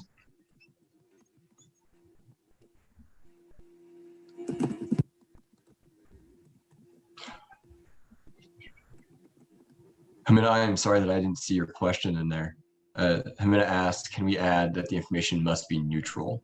When Logan agreed with, yes, I agree with Jimena, or an SSR rewrite, how could the elective violation be utilized to committee purposes as leadership to promote a coalition? Seems like something could be included, but I'm not sure. Shall neutrally review. Derek, Danielle, I assume that also meets the intention of the bill as well, meaning that could be a friendly. Unless y'all were intending to not give neutral information, but Shall neutral review and educate committees. We are technically out of time, but just trying to make things easier on us tonight. Does anyone else have any questions or things they'd like to add in?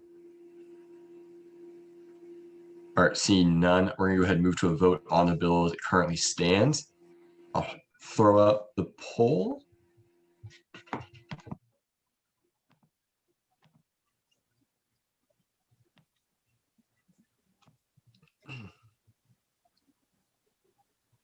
I'll give it till 20.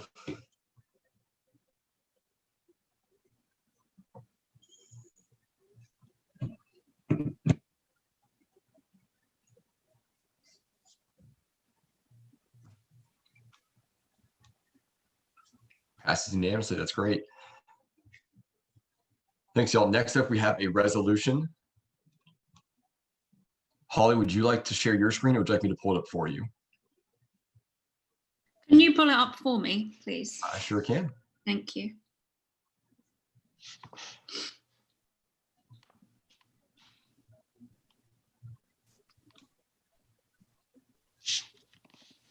And then direct me where you'd like me to scroll to. And people can do it in the chat as well if they'd like to. Okay, I'm doing this on the fly because Cynthia had to leave because she wasn't feeling well. So I didn't write this bill. I do support this resolution, sorry.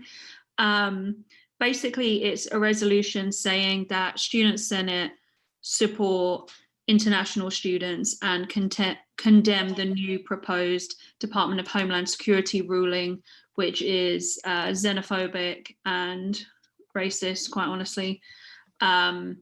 Basically, the Department of Homeland Security proposed a new ruling, 256 pages long, in which they want to change the way immigration status for international students works, even though thousands upon thousands of international students are in the United States, and they're in the United States under an agreement that certain things would occur, such as our visas would expire at when we finished our degrees. So it's called duration of status. However, they want to axe that and change all visas to be 4 years long unless you come from a country that the Department of Homeland Security say is a threat to the United States national security, and those countries would have a 2-year visa limit, so or duration of stay limit, should I say. It also allows immigration officers at the border, which if any of you who are not citizens have experienced, they are scary, and it gives them the power to decide how long you can stay in the country for, which that's something that school officials currently do at the school, because they understand your degree, how long it's going to take you to progress, etc. But under this new proposed rule, it would allow for immigration officials at border control to do that, which we think is highly unfair because they are not trained in it. Any questions? Yes, Holly. How can other students who also disagree with this policy help the international community advocate against it? Oh, perfect question. So you can go to the Department of Homeland Security's website and submit a comment. Every single comment has to be responded to by the Department of Homeland Security. The date to submit a comment is October 26th. After that, you can't submit one. You can also attend the International Student Advisory Committee. We are going to meet at 3 o'clock on Friday, and I can give the information in the chat for that. We are writing up a comment, and then with this, we are hoping that the committees in Senate will each write a comment so that we can kind of have more voices heard, because the international office at KU basically told us the more letters sent, the better. And to Furkan's question, yes, they do. And currently there's 18,000 comments.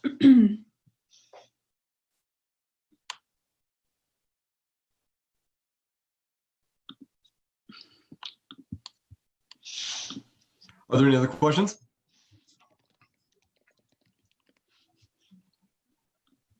All right, seeing none, your time is up. So we are going to go ahead and just move on into a vote.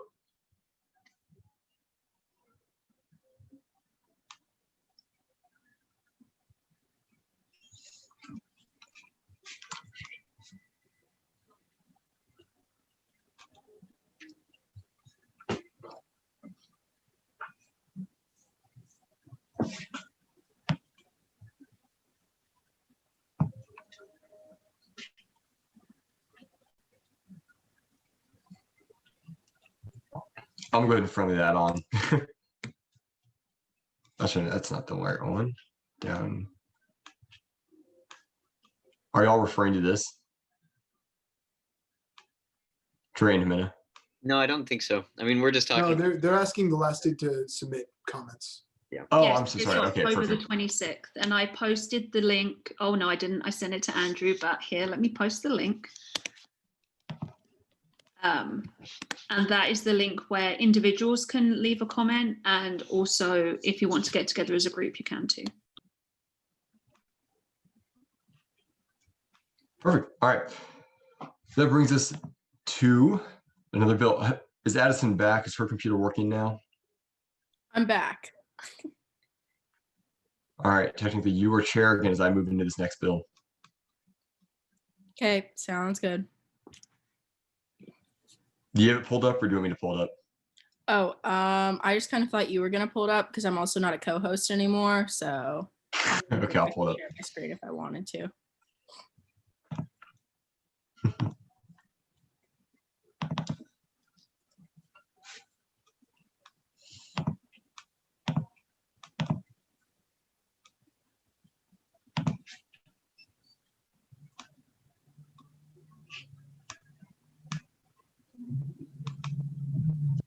Ready when you are, Addison.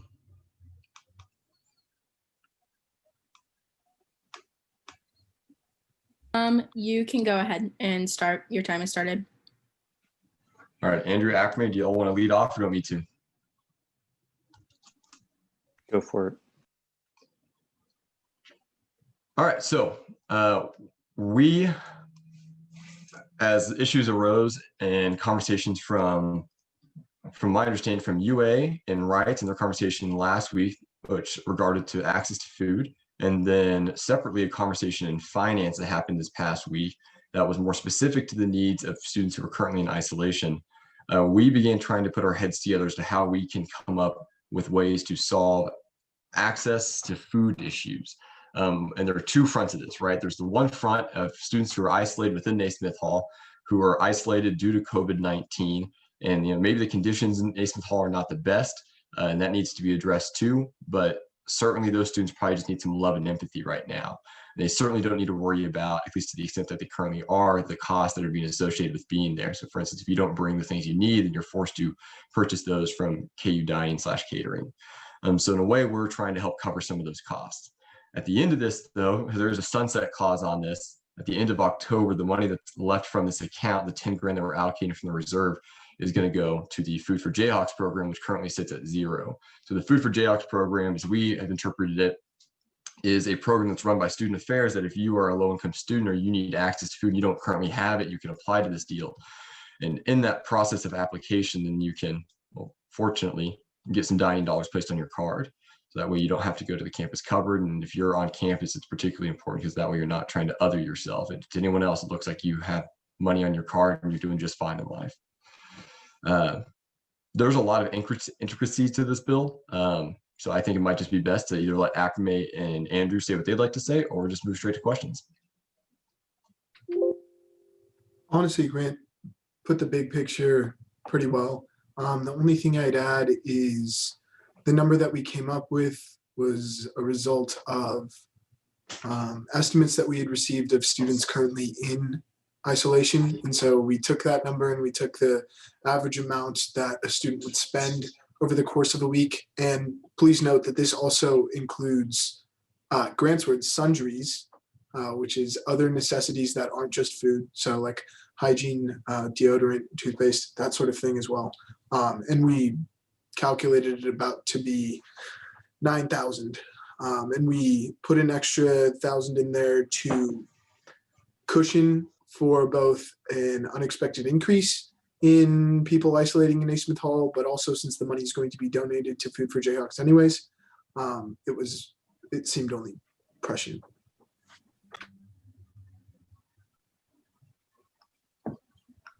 Right now, and this isn't in here, so we may want to think about adding it. But how we view the bill is that we'd like it to cover $100 worth of cost of students who are in Naismith Hall, so per student per week. In finance and UA, we talked about in terms of 150. After thinking about this a little longer and realizing that there are some students, actually a decent amount of students potentially, are only there for 2 or 3 day periods and not for full weeks, then it dawned upon us, well, then you may not need as much money, and there's students coming in, coming out at a rate that we're not fully aware of, which is why there's also a sunset clause on this, hoping to inspire UA and finance folks to review this and take it up with more ferocity. Because obviously this issue is going to persist throughout the semester and likely into next semester. The reason that we're cutting it short here is because we're kind of flying into the dark here with a lot of this. But considering that there are students who may be hungry right now, well, then they need that food.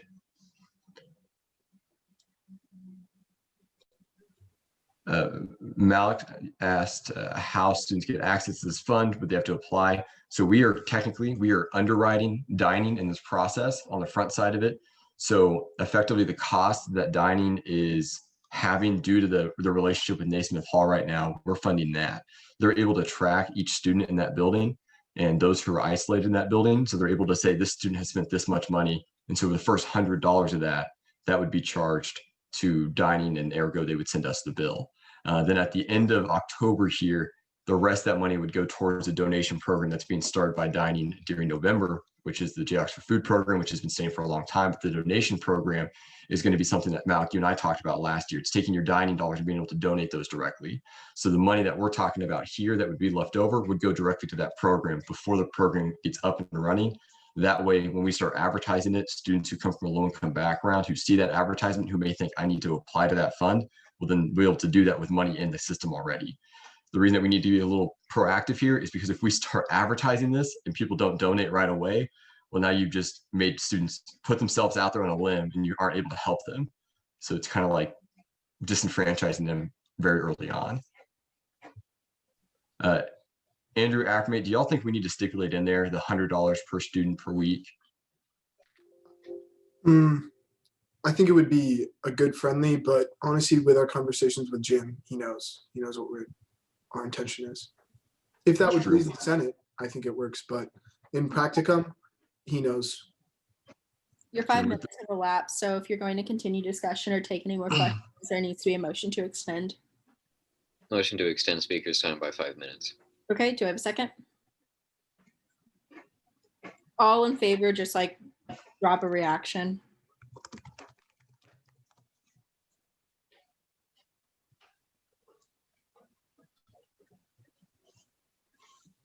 Okay, it looks like we're pretty much in consensus about the continuation of this discussion, so you can go ahead, Grant.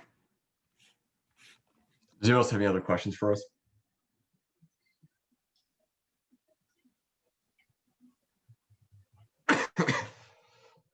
Currently reserved sits a little north of 300,000. This is 10 grand. So the impact is not widely significant. Andrew, do you have more you'd like to add on that? To Trey's question in the chat. Trey's question in the chat, for those who aren't reading, is considering that this is theoretically intended to extend multiple semesters, what is the balance of the reserve account? So yes, the short answer is, as Grant said, a little more than 300,000. The slightly longer answer is that an ideal reserve for an organization like Student Senate is in the 175 to 200,000 range. So we do have a good amount of money to work with, but not the entire 300,000. Are there any more questions or comments from the authors of the bill? Someone rose in the chat, in a private chat, saying that we should stipulate that's going to students, not KU dining, since they already received funding from Senate. And they further said, I say this because someone is told it is, and I want to make sure we get ahead of any potential backlash. Now, I can't quite make sense of that, but just to try to address that concern, the reason that we have to stipulate that's going to KU dining, which to my understanding does not directly receive funds from Senate right now. We give money to the union, and then dining operates as an entity underneath the union, but we don't directly fund them necessarily.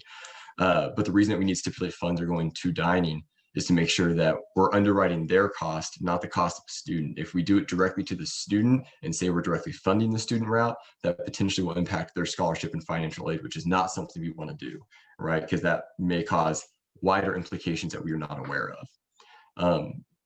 So yeah, we are underwriting the cost that dining is taking on by operating within Naismith, which effectively may be doing something else, wink, wink, but like, anyways, you know what I mean?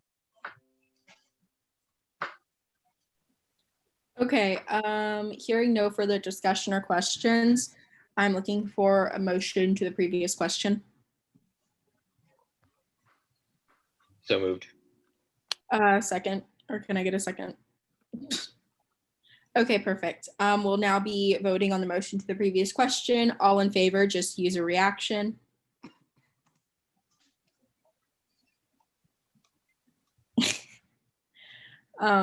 I like that you're just doing it yourself out for me. Really creative.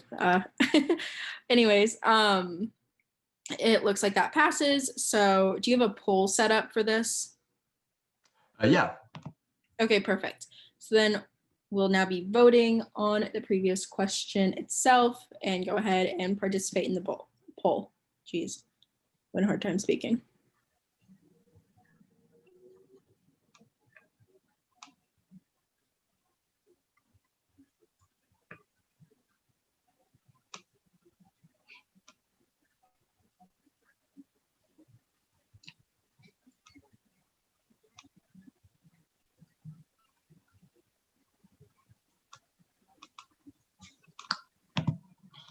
All right, it passes.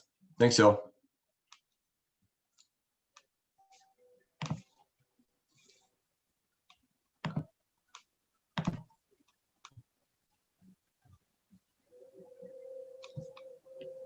We'll pull up PowerPoint. So I believe Logan had a motion he wanted to make at this point.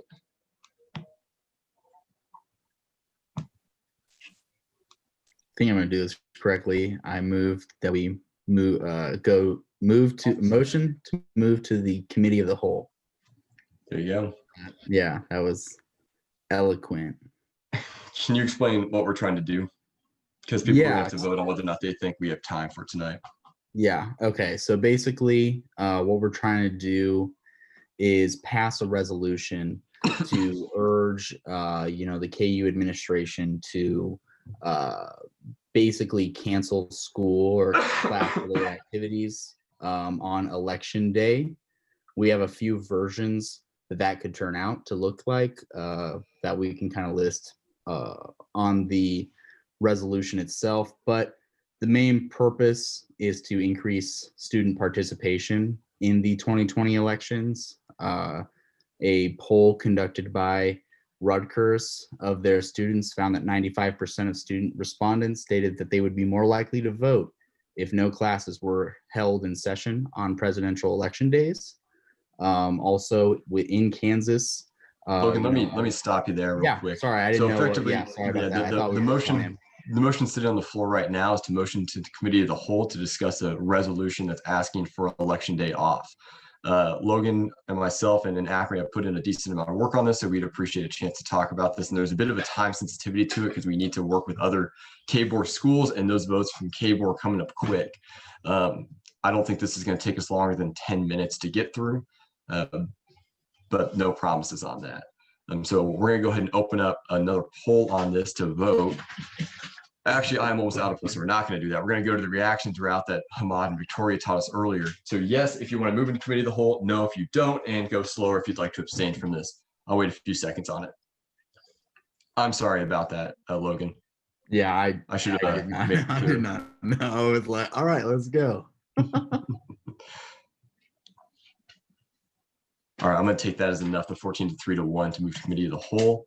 So I will stop sharing this screen and share a different screen so y'all can see the resolution that we're working on. I'm going to go into Google Drive to work on it, so Logan and I can do it at the same time. So can I start just talking? Yep, so we can start talking about it a little bit. Great, awesome. Well, everybody. And this, just so everyone knows, this is a different version than was sent in the listserv. It's changed a little bit, so do take a minute to read it if you can.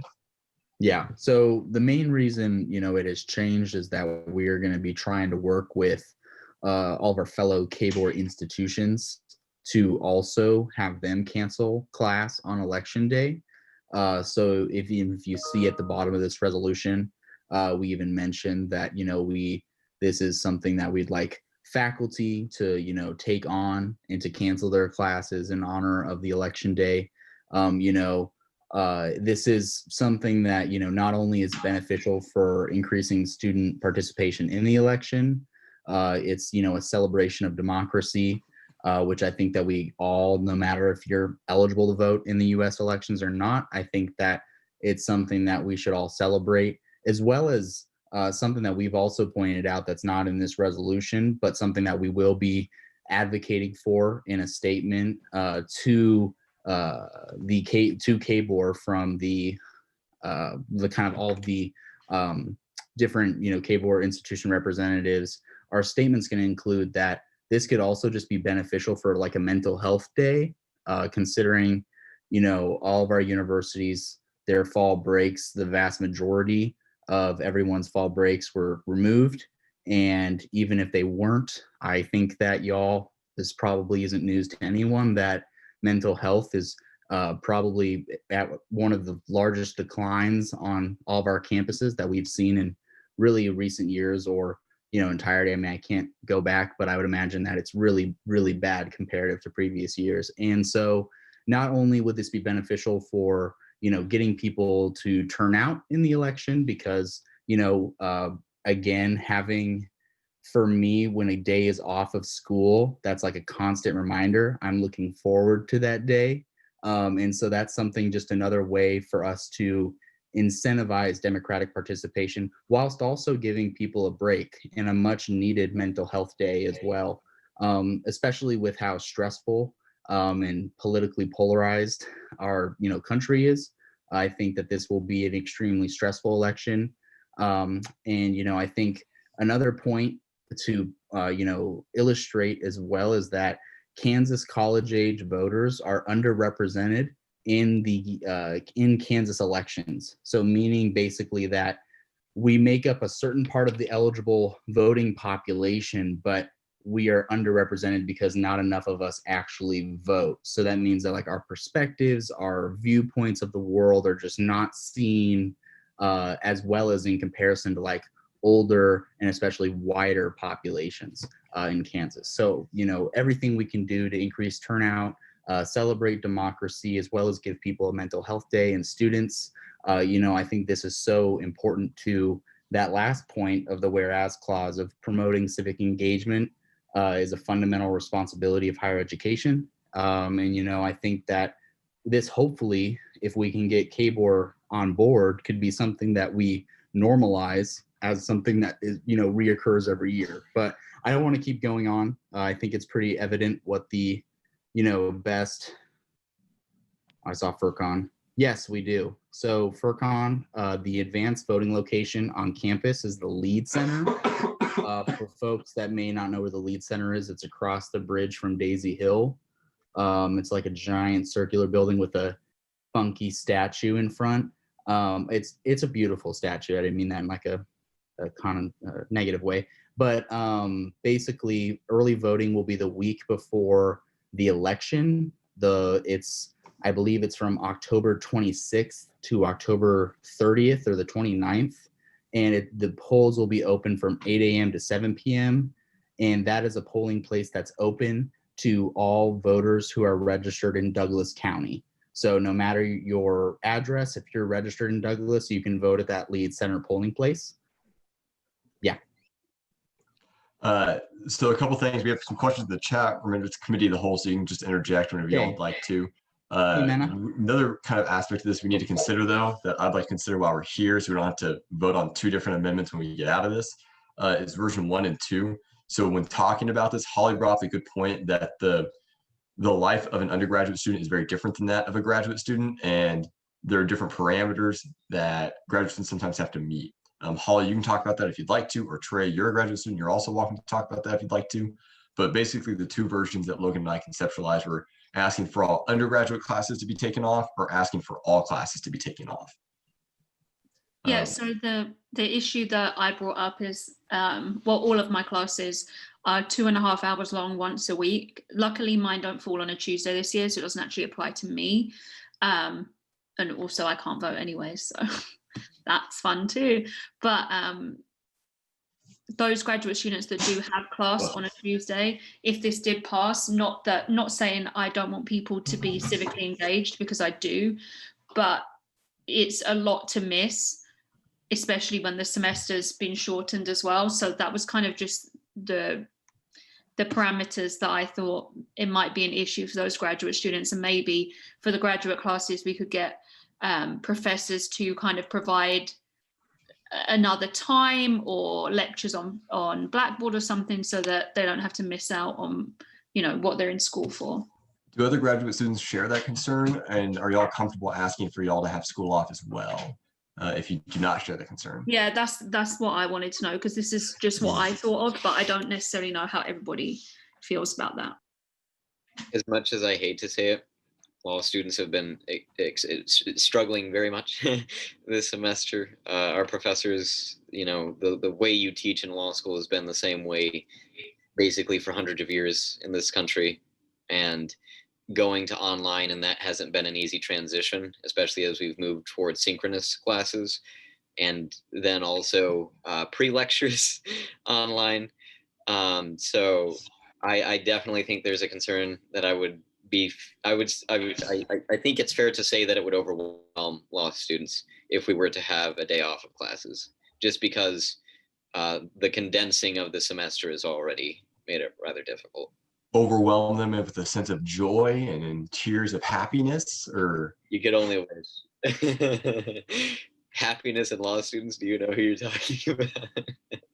I mean, this is just something just to add to the conversation, because another point that I've heard from grad students and from folks with like larger coursework and course load schedules is that since we didn't have a fall break, you know, that has also impacted their mental health. And so I know that this would also like possibly add to your, you know, your work, but if it impacted everyone universally the same way, whilst also providing like a mental health day, do you think that that would be beneficial still? Like, can you see the benefit of that? Or is it still just like if it universally impacted them, it's like that doesn't really make a difference? I guess that's a weird framing, but yeah. I think I would have seen the benefit if this had been pre-planned out.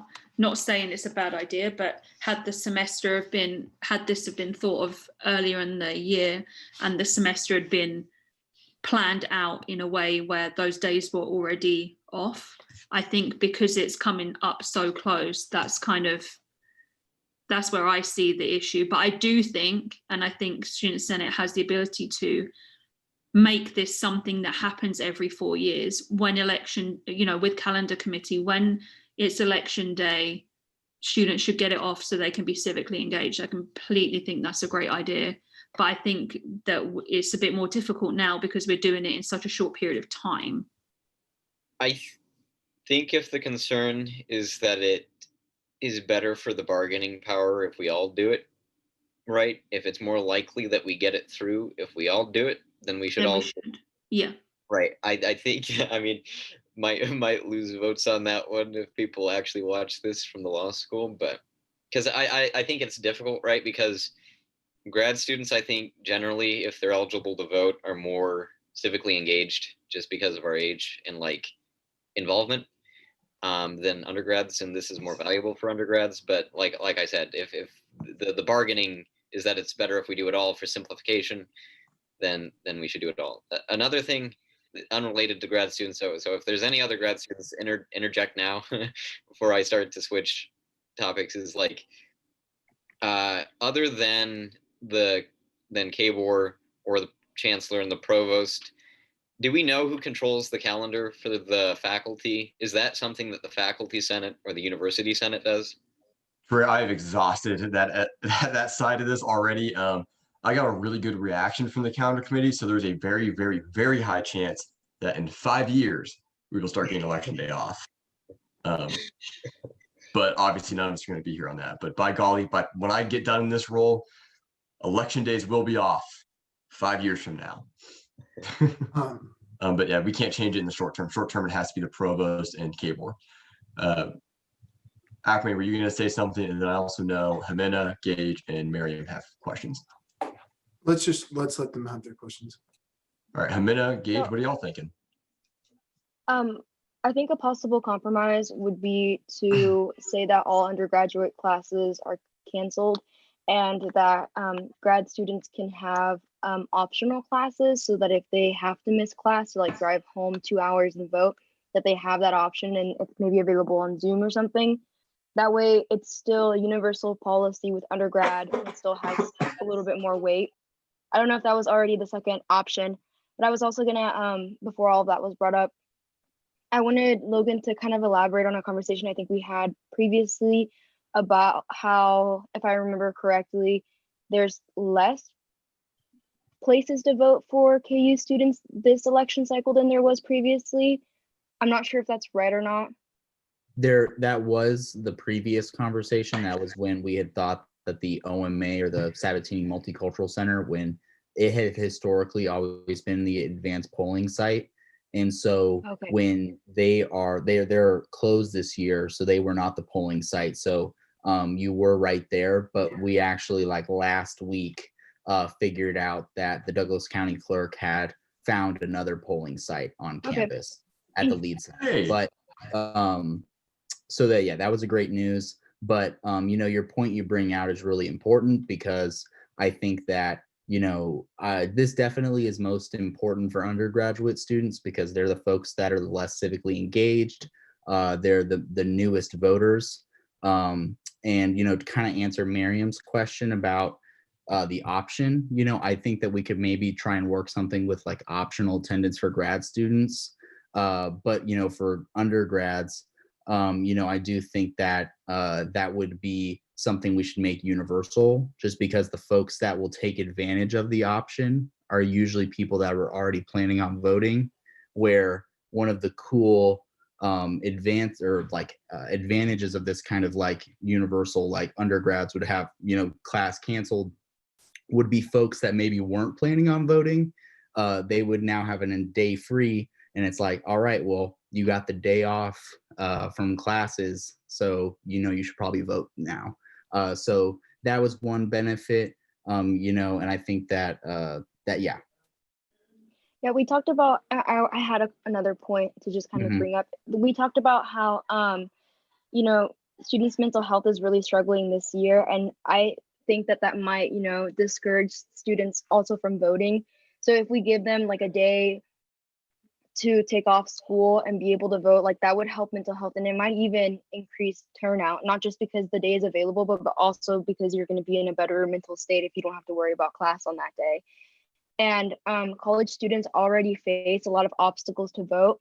Often the conversation around voting is framed on your own personal responsibility, but universities also could do a lot more to provide more polling sites and more voting places like that, but they often don't. And so this would be a really good way for the university to step up and for us to step up and give students that option to vote, because it's often not available. You see threads on Twitter often of like students waiting in line for hours to vote on campus because it's so crowded. And so this would help space it out too.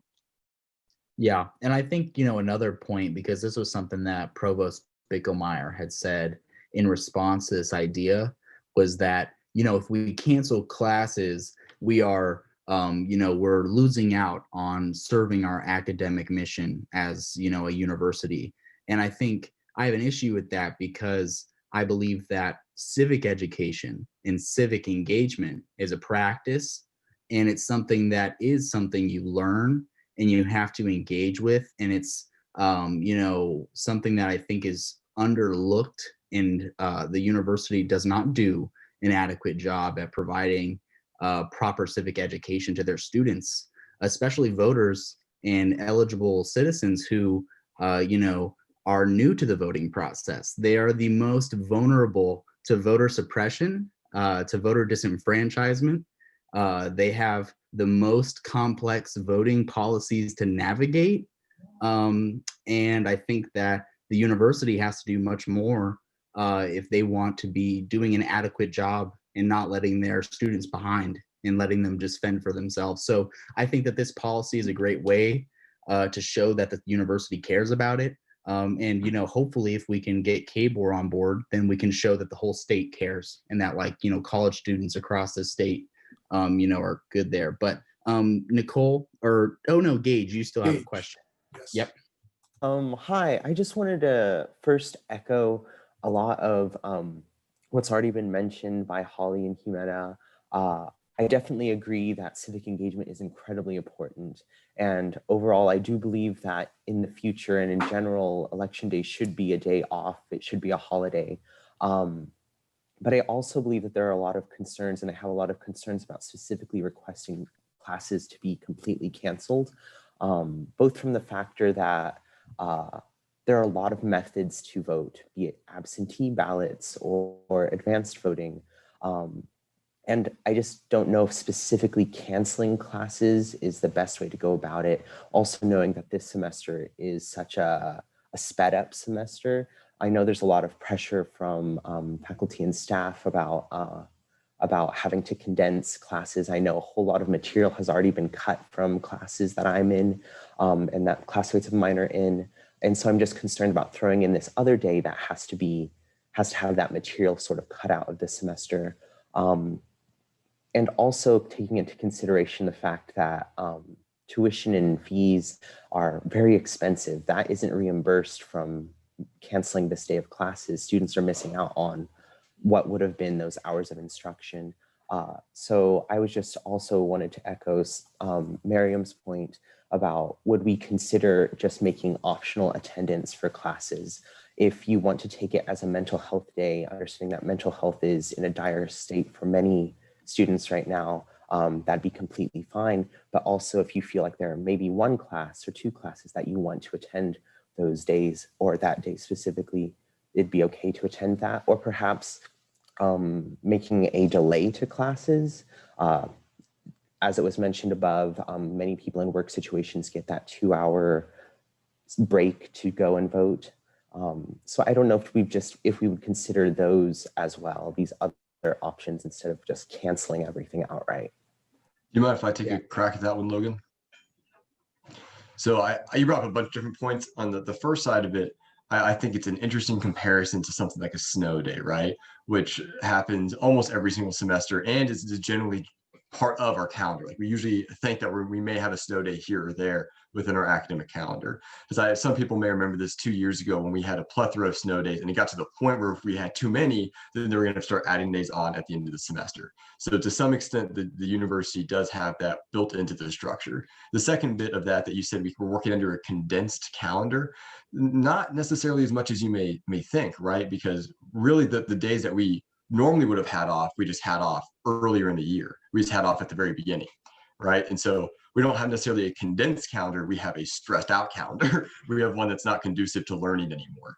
And to even add a little bit further into this, like Gage, this is not the intention of the resolution, but it's certainly a byproduct. People are not feeling very good anymore. We are stressed out. And I think students and faculty and staff would greatly appreciate just a day or two of a breather. And I get that for some people, professors may not actually use it as that. And that's an absolute shame, and shame on them for not using it in that way. And then the reason I say shame on them, because if we make it an optional route here, if we let some professors say, we're going to go ahead and have class today, and you don't need to come, then you haven't taken any burden off anyone at all. You've just shifted it to the evening or some other point in the day. This is a similar argument people make against low-income folk for having bad diets, because they don't have the time to make food, so instead they go to fast food, right? And they spend more money there, right? So if we apply that to this situation, it's that we don't have the time to vote, or we don't have the capacity to vote. So if we need to travel, or we need to wait in election lines that may last upwards of 7 hours, 6 hours. I mean, Georgia's been horribly organized, and I wouldn't be surprised if we fall down the same path here, mistakenly so, and on accidental terms. Like, so that's why I even push back to the optional perspective of this, because the burden is still there on students. You've now just removed it and placed it somewhere else. I would add just another point too. This is just a quick tidbit, but on your point about students having different alternatives, those might be there, but it's a question of whether they actually use them or not. So like, I read a report last week that was posted of 10% of all registered 18 to 29-year-olds in the state of Kansas have applied for a mail-in ballot, only 10%. And that's in an election where we were expecting that to be the majority of people. And for the other age populations, it is. And so that, that answer to that question is that, our generation maybe is not as comfortable with using the mail, as well as just navigating the process. They might just be more comfortable thinking, oh, I'm young, I'll survive COVID, I'll just go to the election day, or I'll go advance early vote. So, to that question, I still think it kind of brings up that same point of that so many students are very in the like they don't know necessarily how to navigate the voting process as well. And I think that, your question about making it optional, like what kind of Grant said of, you're kind of shifting the burden then, as well as that ends up not benefiting the students that weren't going to turn out to vote anyway, right? Like if you make it optional for people to get out, that's only going to help people that were going to vote anyway. And so, and I think I sympathize with you, but I also just think that we have holidays and we have breaks for all these other days, and those are valuable days, but this is one that actually has an impact in our society that lasts years. And so I think that that's very important to put that in the context. Like it's not just a random holiday, it's something that shapes lives. It shapes our rights. It shapes, practically, every facet of life when you live in a political country. So just to like make sure that we're not simplifying it too much there. But to answer the next question, I think it's from Nicole has a question. Yeah. Yep. Yeah, actually, I don't know if this is a question or more of a comment, but I kind of wanted to echo what Gage was saying, because I'm thinking specifically about undergraduate labs here. So like a Gen Chem lab or an OChem lab or other labs as well. Because I think that's kind of the closest equivalent to what the point Holly kind of brought up with like there being certain graduate classes that you definitely don't want to miss. I think a lab would kind of be the closest equivalent for an undergraduate. And whereas normally in a normal length semester, there would be, I guess, time in the semester to have makeup labs so that if classes got canceled on that Tuesday, students in those labs would be able to attend the makeup lab. That's not really, I don't know how it is for other labs. I know the lab I'm in, that's not a possibility. And I guess another thing I'd want to point out is like, I'm in an undergraduate lab. I'm only in lab 4 days this whole semester. So for me to miss one of those days, I mean, that'd be like hugely detrimental to my ability to, I guess, get the material I need out of that class. I totally understand all the points that have been brought up about losing bargaining power and shifting the burden on students if we make this optional. At the same time, I do think even for undergraduate students, there are just some classes that you can't miss. And this is not just really not the semester, and definitely not like, what would it be, like 2 weeks, 3 weeks out from the election to kind of impose another huge, I guess, schedule change on the entire university. I think that we should pass this resolution because sacrifices must be made. It's a difficult choice, but this election will affect us for the next 4 years. We've suffered for 4 years. I think many of us can agree on politics. And if we have any hope of changing the current circumstances, you know. Yeah, I mean, I would kind of tack on. I'm gonna jump in. Go ahead. Nicole, to respond to what you just said about this isn't the semester to do so. This isn't the election to miss. I will mirror that right there. This is, we want every vote to count. With that being said, we want everyone to vote. And ideally, as was said before, we want the whole country to get the day off. That is a very strong thing, but we need to lead the change to do that. We need to lead the change. We need to be the change that we want to see in the world. And with that being said, the change that we want to see in the world is a day off for everyone. And I think with that being said, student senate should be leaders in the country to get that day off for voting day, like other countries in the world do.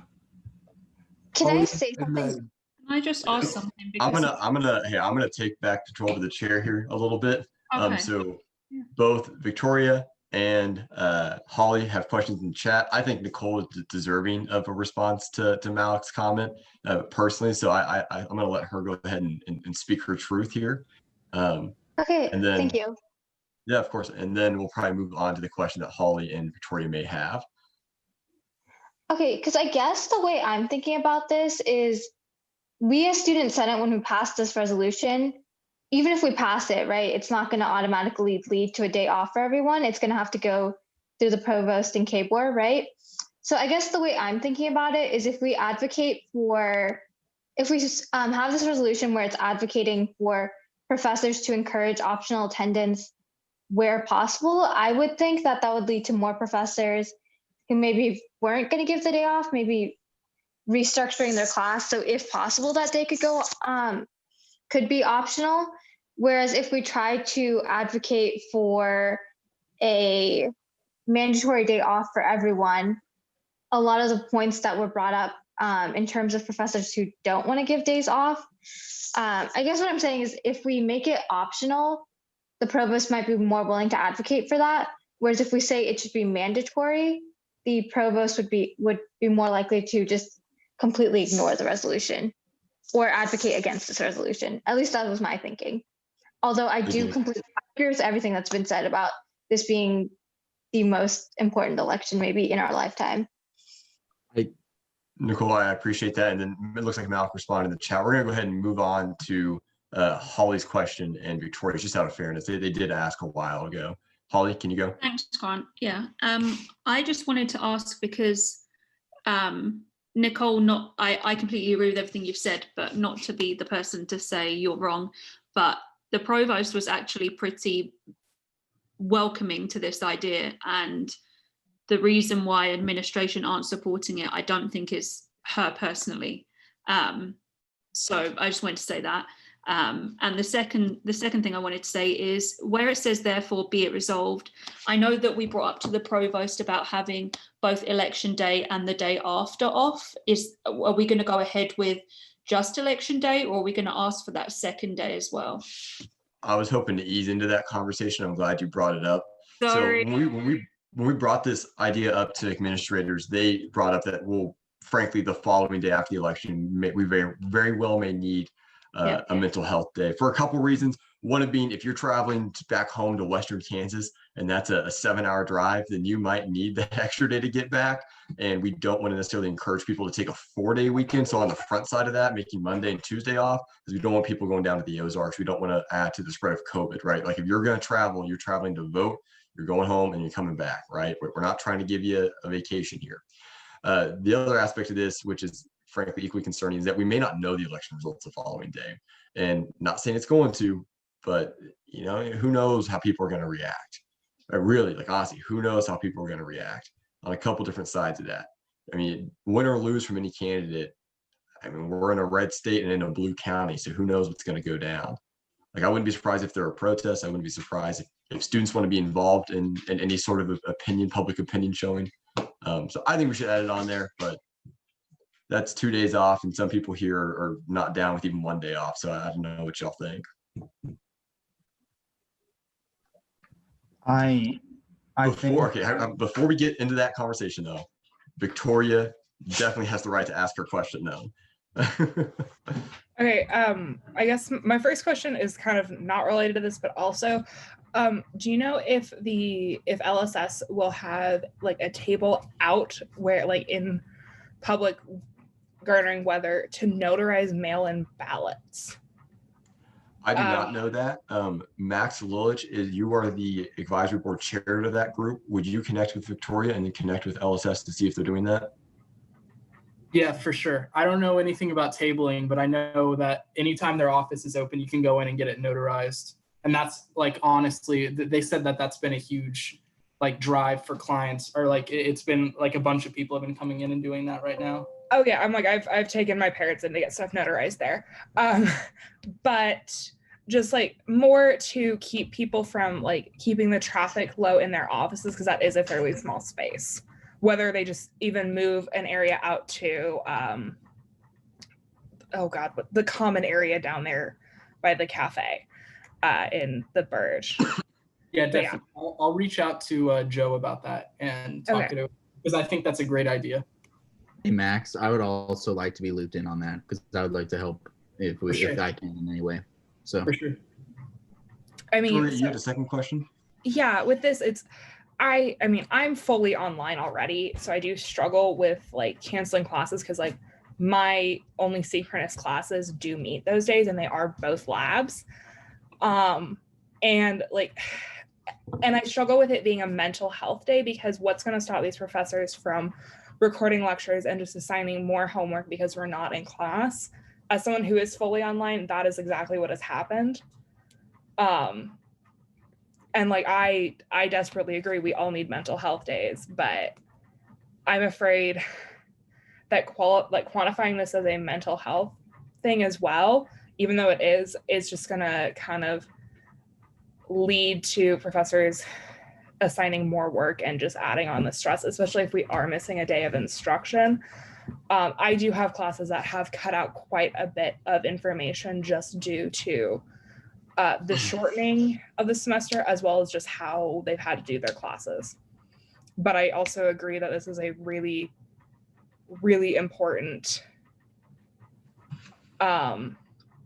thing that we should have off for people to be able to get to where they need to vote. I'm interested, Holly, in your comment that you just posted, since most places also say that professors are able to change the syllabus at any time without warning.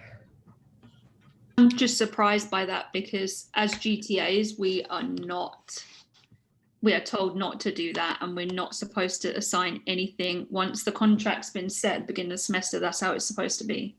I recently had a class, just to go on a tangent, that they didn't have one of the homeworks listed in the syllabus, but it was listed everywhere else. And so when students asked about it, they were like, oh yeah, no, that homework's still due that day. And it was like 24 hours before when they told us. So perhaps you and Holly should connect on that later. yeah. Yeah, Victoria, I hear you. I still think the harms by us not having, right? I think the harms by us having school that day outweigh the concerns you've raised from being just direct about it. Although I agree with your perspective, I disagree with the outcome of your argument.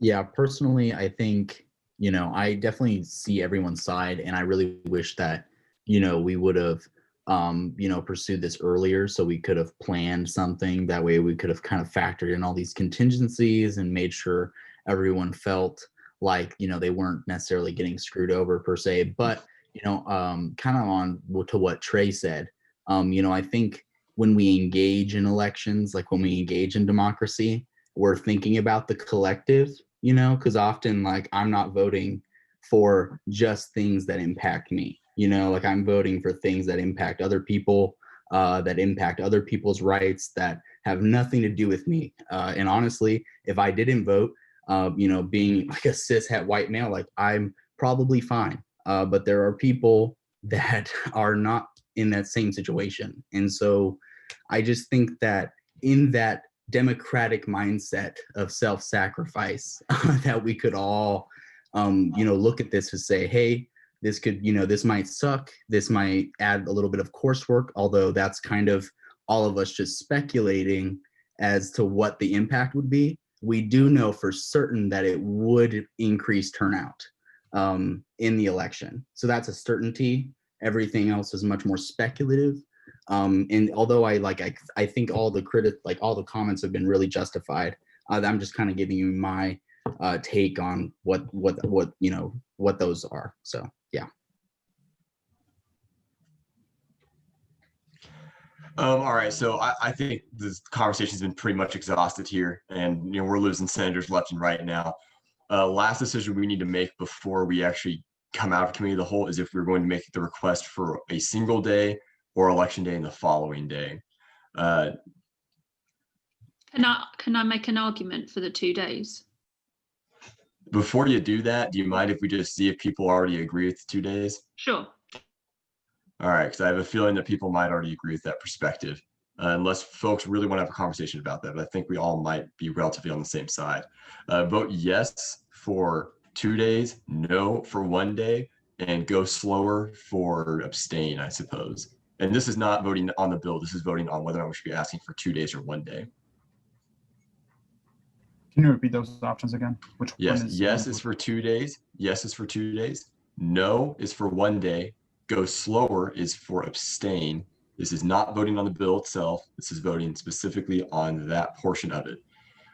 We are Grant, could we even write in the bill that like even if the 2 days is not accepted, that we're still like definitely asking for election day?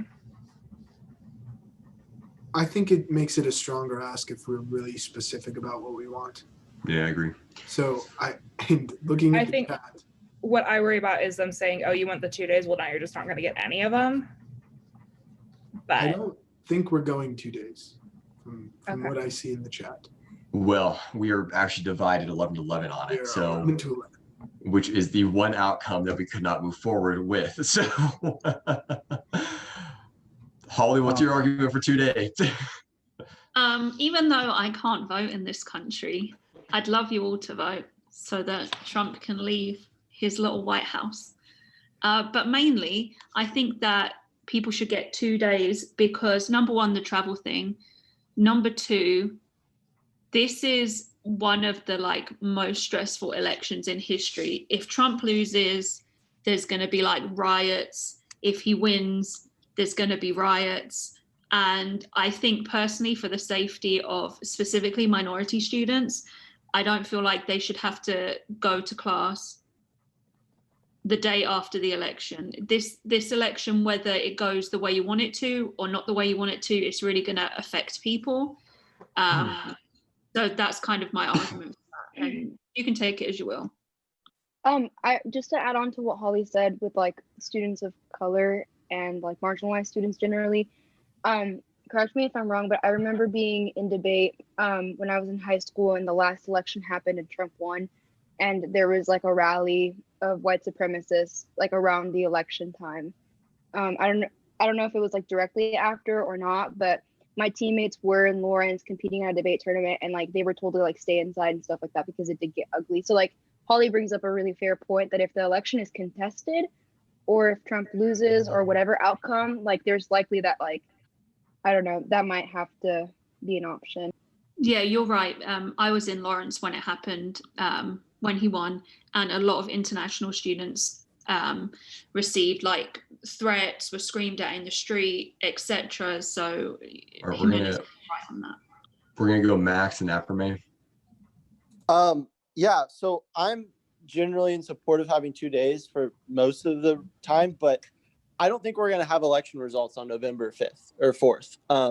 It's going to take weeks, in my opinion. Just there's going to be, probably a court case heard on it, from what I understand. So I don't know. Logan could probably weigh on it, but I don't think we're going to have election results anytime soon.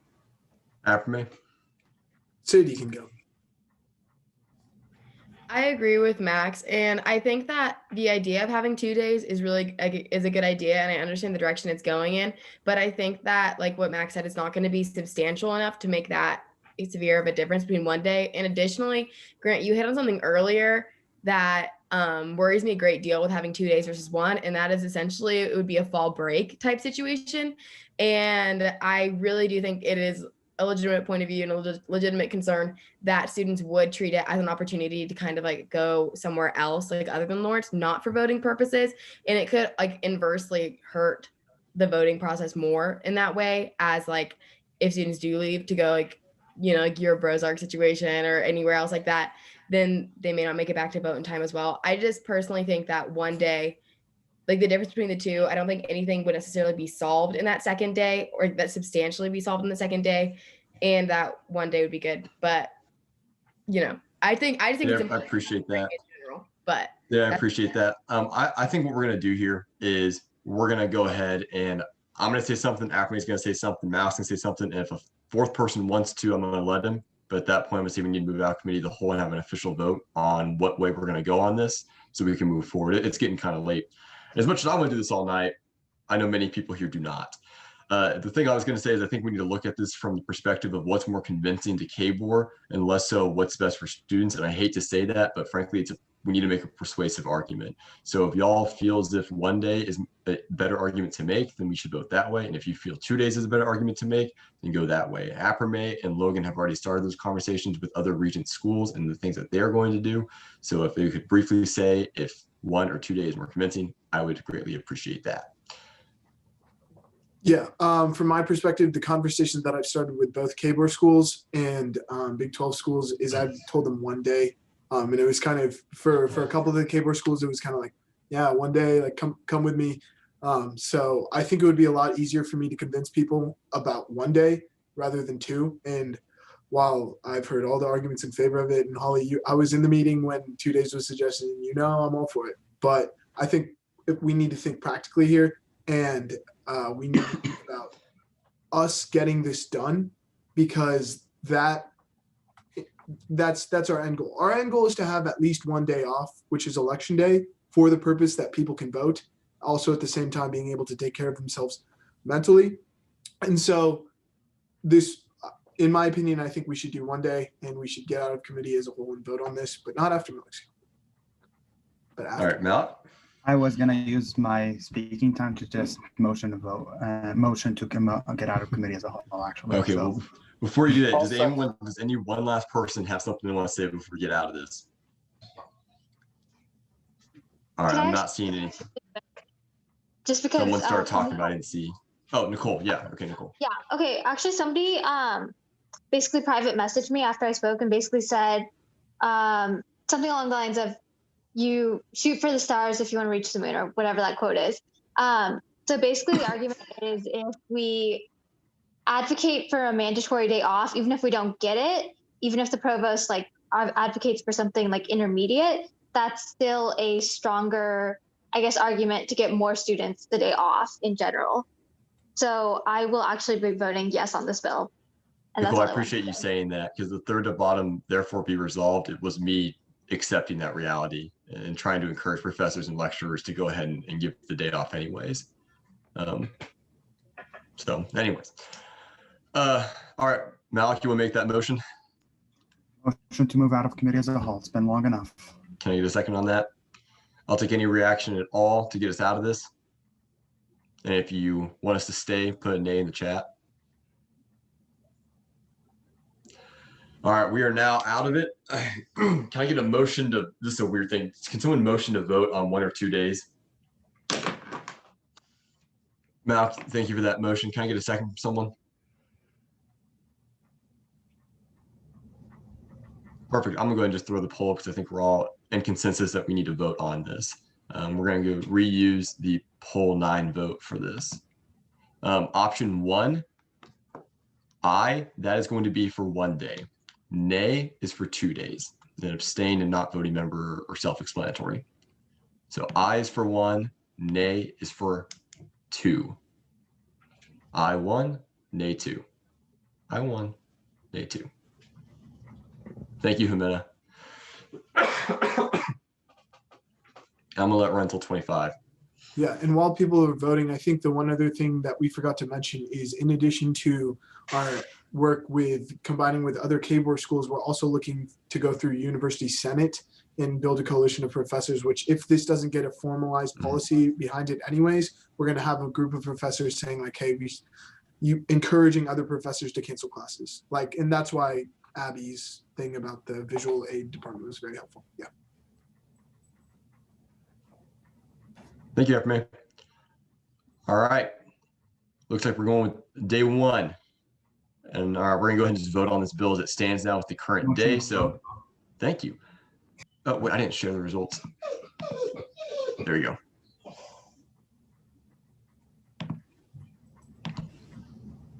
I'm gonna take that motion to vote and just move forward with it. Aye to vote yes on the bill, nay for no, abstain and non-voting member self-explanatory. I'm gonna let run until 20 or 25.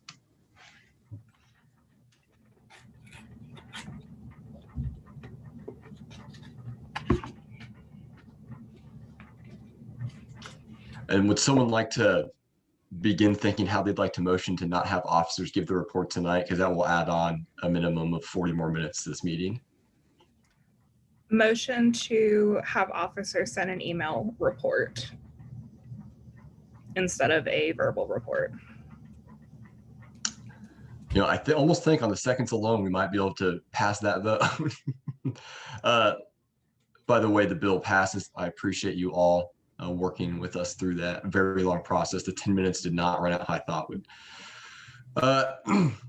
Taking Victoria's motion into account, give me a reaction, any reaction at all. If you'd like officers to go ahead and email out the reports instead of adding on 40 more minutes to this meeting, say nay in the chat if you'd like us to go through normal procedure, and then to abstain, just send nothing.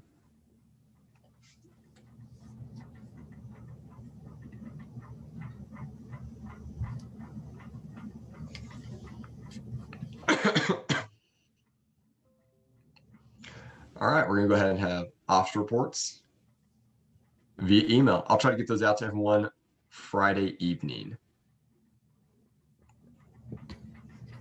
Motion to adjourn. We can't. No. We have approved the minutes and we still haven't confirmed the senators. Yeah, we approved the minutes, but we did not confirm new senators. When I was jumping around with the guest speakers, I jumped over confirming new senators, but unfortunately, I think they may have left. Are either Ann or Lane here still?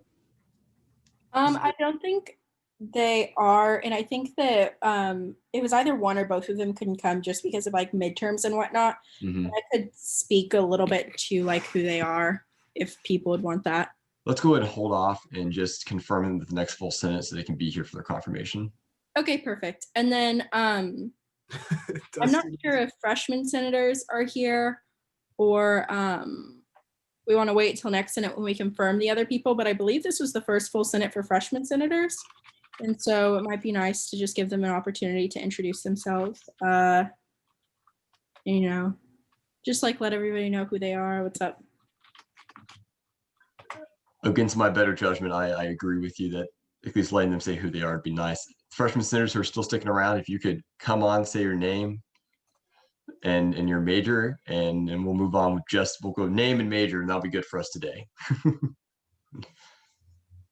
Okay, I will go first. Hi, my name is Faith Lopez. I'm majoring in political science, and yeah, I'm really happy to be here. Thank you, Faith. Hi, I'm Grace Baker. I'm a history major, and I'm also very, very happy to be here and be a part of this. Thank you, Grace. Hey, I'm Raina. I'm a political science and econ major. Thank you, Raina.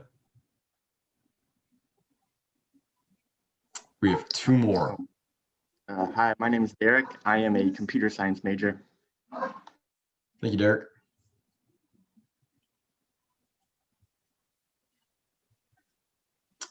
And then we have one more. I think Cayman, is that his name?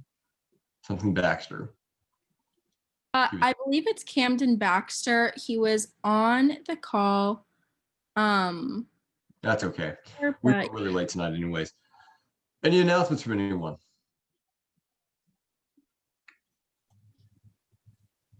Hey y'all, if you're a part of a student organization that wants funding, we have a bunch of it still available, so apply for funding. My quick announcement is just that we don't really have a lot of applicants for the Elections Commission. So if you know anybody who would be interested or you are interested, you just have to have not been involved in the previous election cycle. So yeah, and I think we'll be able to get stipends to members too this year. It'll be $360 for the chair and about $180 for the members. We just kind of need to continue to look into what exactly that funding process looks like to compensate them for the work that they do throughout the election week.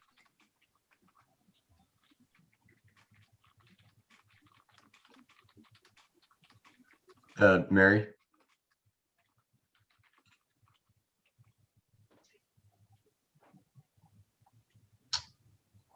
I was just seconding. Oh, okay. Well, appreciate that. Mary, you actually might want to connect with Faith on Skull Hall issues. Martin? Yeah, so internship program, we're having our project focused meeting next week on Tuesday the 20th. So I would really love to hear from any senators, anybody who's involved with Senate. If you have any project or issues that you would like to share with the interns, and to have those interns work on those specific issues with you and collaborate with you, that would be great. I know a few interns actually are already working on projects and they're doing a great job of that. So their help is really beneficial to us as a Senate and getting them involved and included. And so if you have any issues, please reach out to me. I'll drop both of my emails in the chat. So yeah, just reach out to me, please. Sadie? If anyone is looking for anything to do this Saturday from noon to 4, there is a volunteering event through Helping Unite Generations through the CCO, and you can sign up on the CCO's website. Sadie? Dustin? Okay, thanks, Grant. Tomorrow, I am going to be presenting on what it is we do here to the School of Pharmacy. They mostly don't even know we exist. I promise that is fact. It is a huge part of my platform that they become more aware before I leave. That is graduate in a couple of years. To give you some perspective, there are roughly 600 or so pharmacy students in the student body. 42 of them elected me for this term. So it looks like most of them still don't know that we do stuff. Tomorrow, I'm presenting to them in no more than 3 minutes what we do. So if you have some suggestions, if you have some imperatives you need to throw into that presentation, I've left my email in the chat. Send anything you want to me. It's all fair game. I don't care. Also, maybe wish me luck. Dustin, this is why we like you so much. Let's go. Let's go, Dustin. Were there any other announcements? Seeing none, I have one. If you would like to work on issues orienting to ADA on campus and the Jayhawk, what is it called? The Hawk Guide or whatever it's called. I can't quite remember right now. One of our senators, Claire Boyd, is putting in a lot of effort on that. She had to leave a little early this evening. Hawk Route. Thank you, Danielle. She had to leave a little early this evening. So if you reach out to me, I will connect you with her. It's going really well though. To my understanding, I learned about this the other day. With that, I'm looking for a motion to adjourn. Motion to thank Dustin. Oh, I'm not muted.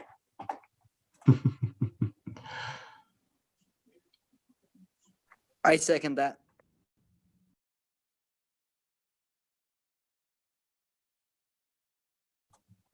Okay, I'm just gonna say motion to adjourn, people. Yeah, you. Thank you, Trey. Can you get a second? There have been a lot of seconds. Second. It was also like the fourth motion to adjourn. Looks like people want to adjourn really badly. Kind of seems. All right. Please vote somehow. Give me a reaction. Feel sad, everyone. That works for me. We are adjourned. Thank you, everyone, for staying. Thank you. Peace and love, everybody. Peace and love.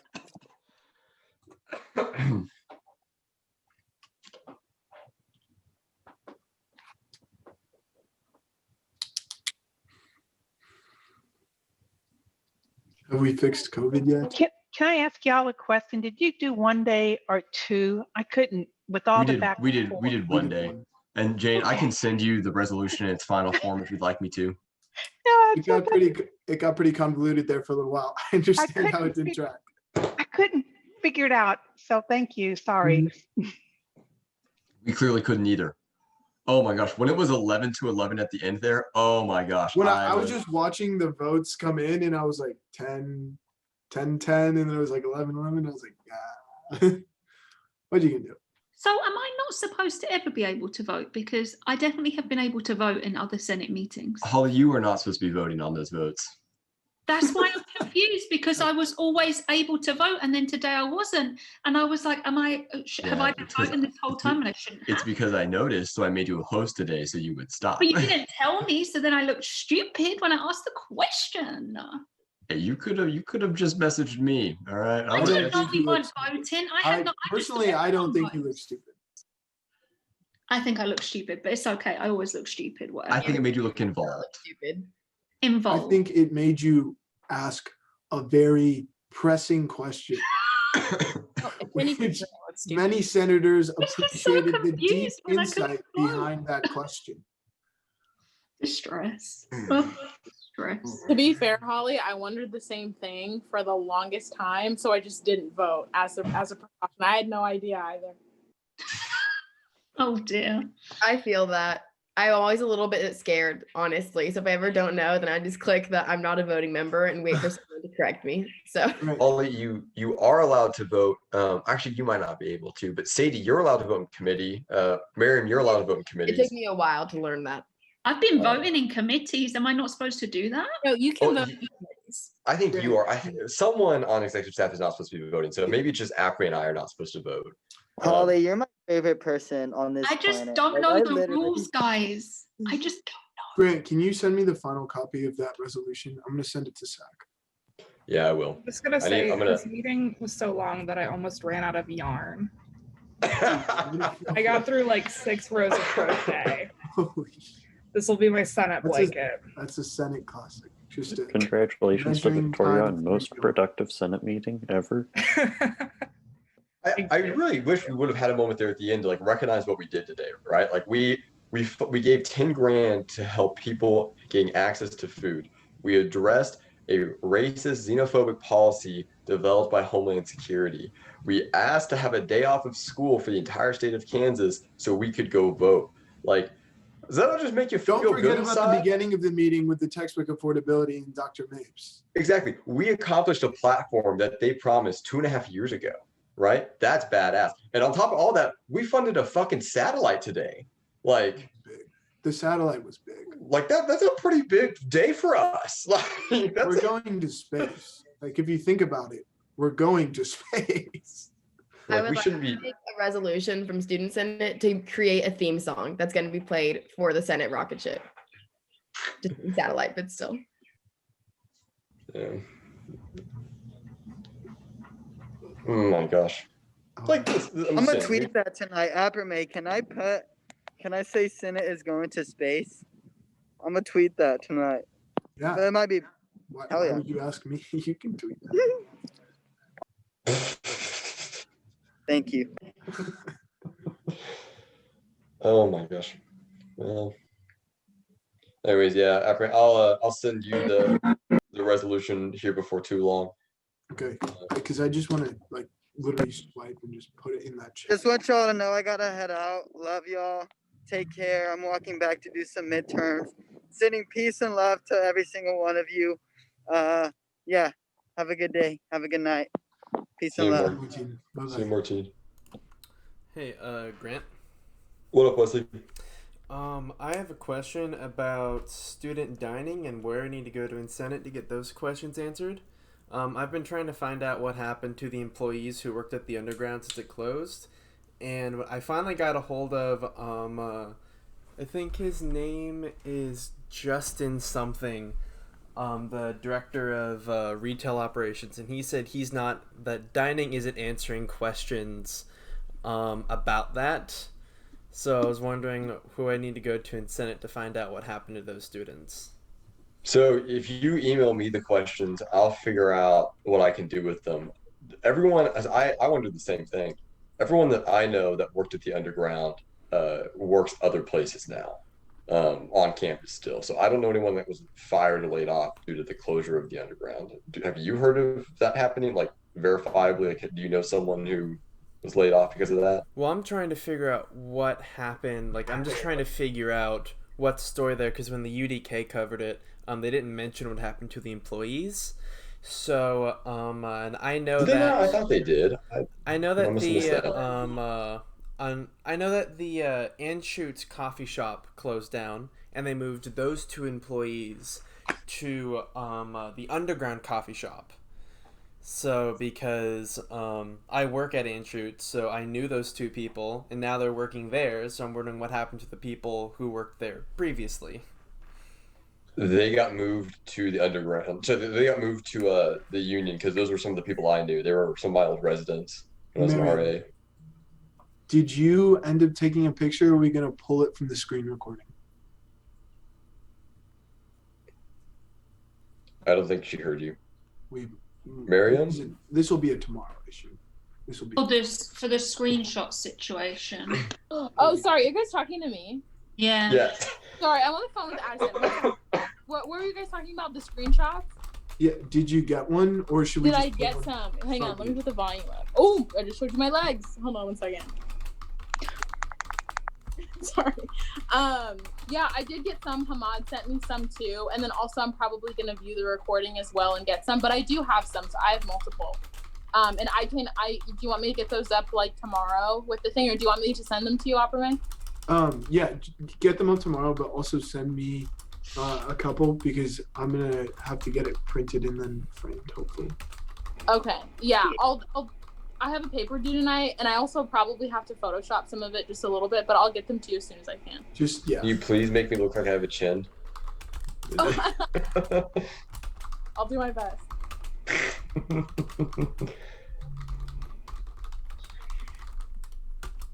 don't have anything. I have a question about the Watkins stuff, but I don't know if this is a place to ask it or not, Grant. No, I mean, you can ask whatever you want. What? Yeah. Okay. Okay. Well, we have a reporter here, so I just wanted to check for anything. We have two. Oh, we have two? Who else is a reporter? And three, Me. actually. Wait, who's the third? There you go. Yeah, so Isn't Sydney We Hoover actually- one? Actually, all of us are reporters. All Oh. 11 of us are reporters. It's like so I Among guess Us, we have except four for here 'cause oops, you it's have all imposters. you have Just chilling behind Atlas, the you have scenes. Wesley, you have Nicole, and you have Sydney. So we have 4. Oh, okay. And then well, you have Andrew. I consider Andrew a reporter of good news. Oh my God, the stress. He's actually a volunteer reporter for the UDK. He works part-time for us. I'm glad to reveal it. It's our official now. Andrew, I don't know if I told you this. We hired you. But I'll believe it when I get a paycheck. Oh my God. That's so Andrew. We don't even get paychecks, Andrew, so good luck with that. You don't get paid? Oh, I got paid as editor-in-chief for summer semester $500 in total. And that's about the same amount that I'm expected to get this semester because we lost like 45% of Cheers. Oh my God, that is ridiculous. It is, but it is a fact of life, unfortunately. Thank you. I did one of your articles in one of my papers for a class the other day. One of mine? Yeah, December 1st, 2019, when you were talking about how international student enrollment has declined. Oh. I cited you. You were a reference in my paper. Thank just you. Thank you. I appreciate it. But my question, Grant, was when, like, with the money that we're going to give out to students, like if they haven't been able to pay their bills at Watkins, when is that actually scheduled to come out? Because like I was confused as to. Yeah, it probably wouldn't happen this year. I mean, it probably would be organized this year and happen for students next year. Are you talking about like? Are you talking about like the SEC money? I don't know what that stands for. Not gonna lie. Are you talking about bad debt stuff, or are you talking about Jayhawk Relief Fund stuff? The debt one. Oh yeah, that is a conversation that we should have somewhere else. Yeah, that's what I thought. That's why I asked. Yeah. And then, I didn't realize it was so. Yeah, no, I have another meeting on that. Hopefully within the next week. who are you meeting with for it? Malat, Durham, Mucci, Casey, Rhonda. Can I maybe come if May, allowable? You can. I mean, it's mostly just going to be I don't happy know. not getting yelled at. Yeah, I don't know if you want to. It's just going to be like, why are Grant and Appermay doing all this stuff? So like, if Well, you want because to, it's a you good can. idea. I'm gonna support you. Fuck them. Yeah, I'll loop you in. Yeah, I mean, you'll just add another. Fuck them. No, please don't. This is why I was like, you Wait, dare. Yeah, no, I would like to go to that because I actually think that's very important. But anywho, that was just my question. I agree with you. Yeah, I'll let you. When we know when that meeting time and day is, we'll forward it your way for sure. All right. Wes, did you have anything else for us? What was that game thing that Furkan was on about? Was that supposed to be after Senate? No. Yeah, it was Among Us. It's like it's what the kids are playing nowadays, you know? You know. Oh, like killing things while on the they're- TV. Yeah, while they're watching their TikToks and. I love TikTok, and I'm going to be 30 next month, and I think TikTok is the funnest thing ever. I waste my time on that app. It's good. I still don't have it. You should get it. It is fun. It's really fun. Like I have to come to the end of the scroll. I've actually been like slowly getting rid of all my social media, like over the past like month or two. Boring. I made Deleting one TikTok recreating a vine. That's it. I downloaded the app for one thing. Grant, I'll show you it one day. It's good. It's good. I want to see it. It's good. Oh gosh. Hey, are you driving or am I driving on Friday? Darren still hasn't emailed me. But this is the end. Oh, are you going Let's to the go. schools in person? Probably. Do you want to go? Absolutely fucking not. No. Okay. Bye guys, I'm gonna leave. Sadie. Yeah. Bye, Sadie. No, I do not. No, thank you. Where? I have many a paper to write that I'm behind on. Me too. Same. A 10-page one due today. I have not done that. It's due to leave. I'm gonna kick you from this. Like, Oh, I got an extension because of my pleurisy, so don't worry. Your what? Your pleurisy? Pleurisy. I thought I had. Remember last week when I thought I had COVID, but I didn't have COVID. I've got pleurisy. It's inflammation of your lungs, the lining. I did not know you had that. Andrew did. You didn't. Okay, you didn't tell me at pleurisy or Me whatever. and Though. Andrew are like besties now, by the way, just so you know. Hey, history's always going to be more important. I have more history with you. I don't care. Andrew's my favorite. And you Of doesn't course, drink. Grant would say history is the most important as a history major. I think we've got some conflict of interest bias going on here. Oh my god. You get him, Andrew. Yeah. Take that, Grant. Hey, why are And you that. just go home? Okay, well, I'm gonna leave while I'm on top. So, adios. Yeah, I'm going to. Peace out, bitches.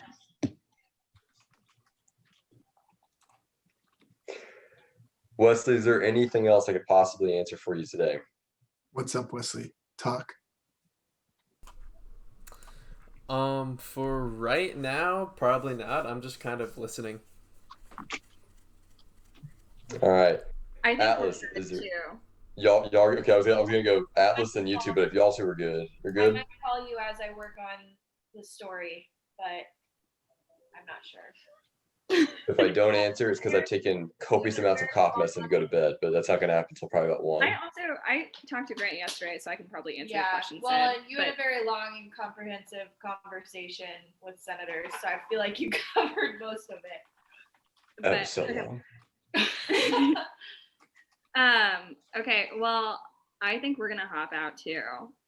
Just wanted to cause a little bit of chaos in this end of the meeting, but cheers, everyone. I hope you have a good weekend. Goodbye, Peace and everyone. blessings. Peace and blessings. In the words of Martine, peace and blessings. Bye. Yeah. Atlas, is there anything we can do for you? I just wanted to make sure that you're aware. I will be reaching out to you later on, sometime within the span of a week, to get contact info for like people that like I want to ask a couple of questions about their arguments for or against things in this conversation. I also I saw that it was being streamed on Facebook, but I also saw that the stream broke. And Yeah, so I noticed. Oh, I have about my own halfway through recording if you need it. I will reach out to you, Wesley, or if you have one, Grant, I'll reach out to you. I reestablished the Facebook live stream kind of late, but I did get it back up. I think within 30 minutes of it being down. I don't know when it went down. I think when I made someone else the host, they accidentally ended it when they like went to end their screen share. I think what happened was, yeah, it probably happened with that Josh person. Yeah. It was up and then it ends right when he's like, yeah, so you can click these links, and then like I guess he stopped screen sharing then. And then it ended the stream. Oh man, Josh. Yeah. And I didn't get it back up and running until I think maybe Danielle's ledge. So if you need me to, so I yeah, can upload Wesley, it to YouTube. if you could like email me that YouTube link, that would be super hella. But I will be in contact with you, Grant, about that because you seem to be the one speaking a lot about these things, and you probably know everyone. I wouldn't put money on that, but I'll try to help you. You should also reach out to Aperme. No, Grant's got it covered. Aperme has a lot of contacts. Grant- Aperme has a lot of these people's contacts. You should reach out to Aperme. I'll reach out to both of you, and then we'll see who's better at it. There's also a whole list of senators on the Student Senate website if you ever need somebody to email. Is it finally updated? I have no clue. Last time I checked, like a week ago, it wasn't. But it should be updated now. I didn't notice until last week, but it might not be there yet. I checked a couple of days ago. I didn't see the list of student senators, but I emailed the Student Senate email, and it sent me to Martin Vasquez. Yep. To get emails. Is that like how it's supposed to work? Yeah. Because like we all get like notified by it, but technically Martin Vasquez is the one who's supposed to like get back on it. A weird structure. Yeah, this list is definitely not updated. Our general email does not work very well. If you just email a specific staff member, that'll usually get you a better response. Yeah, I was just trying, like, I was trying to like make a general reach to make sure that like I was going through the right avenues. Like instead of reaching out to you guys personally, being like, hey, in your like direct student email, just being like, hey, can I come into your meeting? Oh, That'd be weird. we have our work emails always work really good for getting in contact with us, SBP and SBVP@ku.edu. I check and respond to my work email faster than my personal. Same. Like significantly faster. If you go to my personal, that's one of the professor's email, and I do not read that often because it's very depressing to see what my professors are emailing me because I'm very behind in most of my classes. That's fair. All right. But yeah, that's basically all that I've got. Making sure that I email you guys at your business emails, which should be what you have in your signature on the email that's being like that. Okay, that's good. I will reach out to you through the emails that are signatured on the Zoom link, and I will be in contact with y'all within the next week.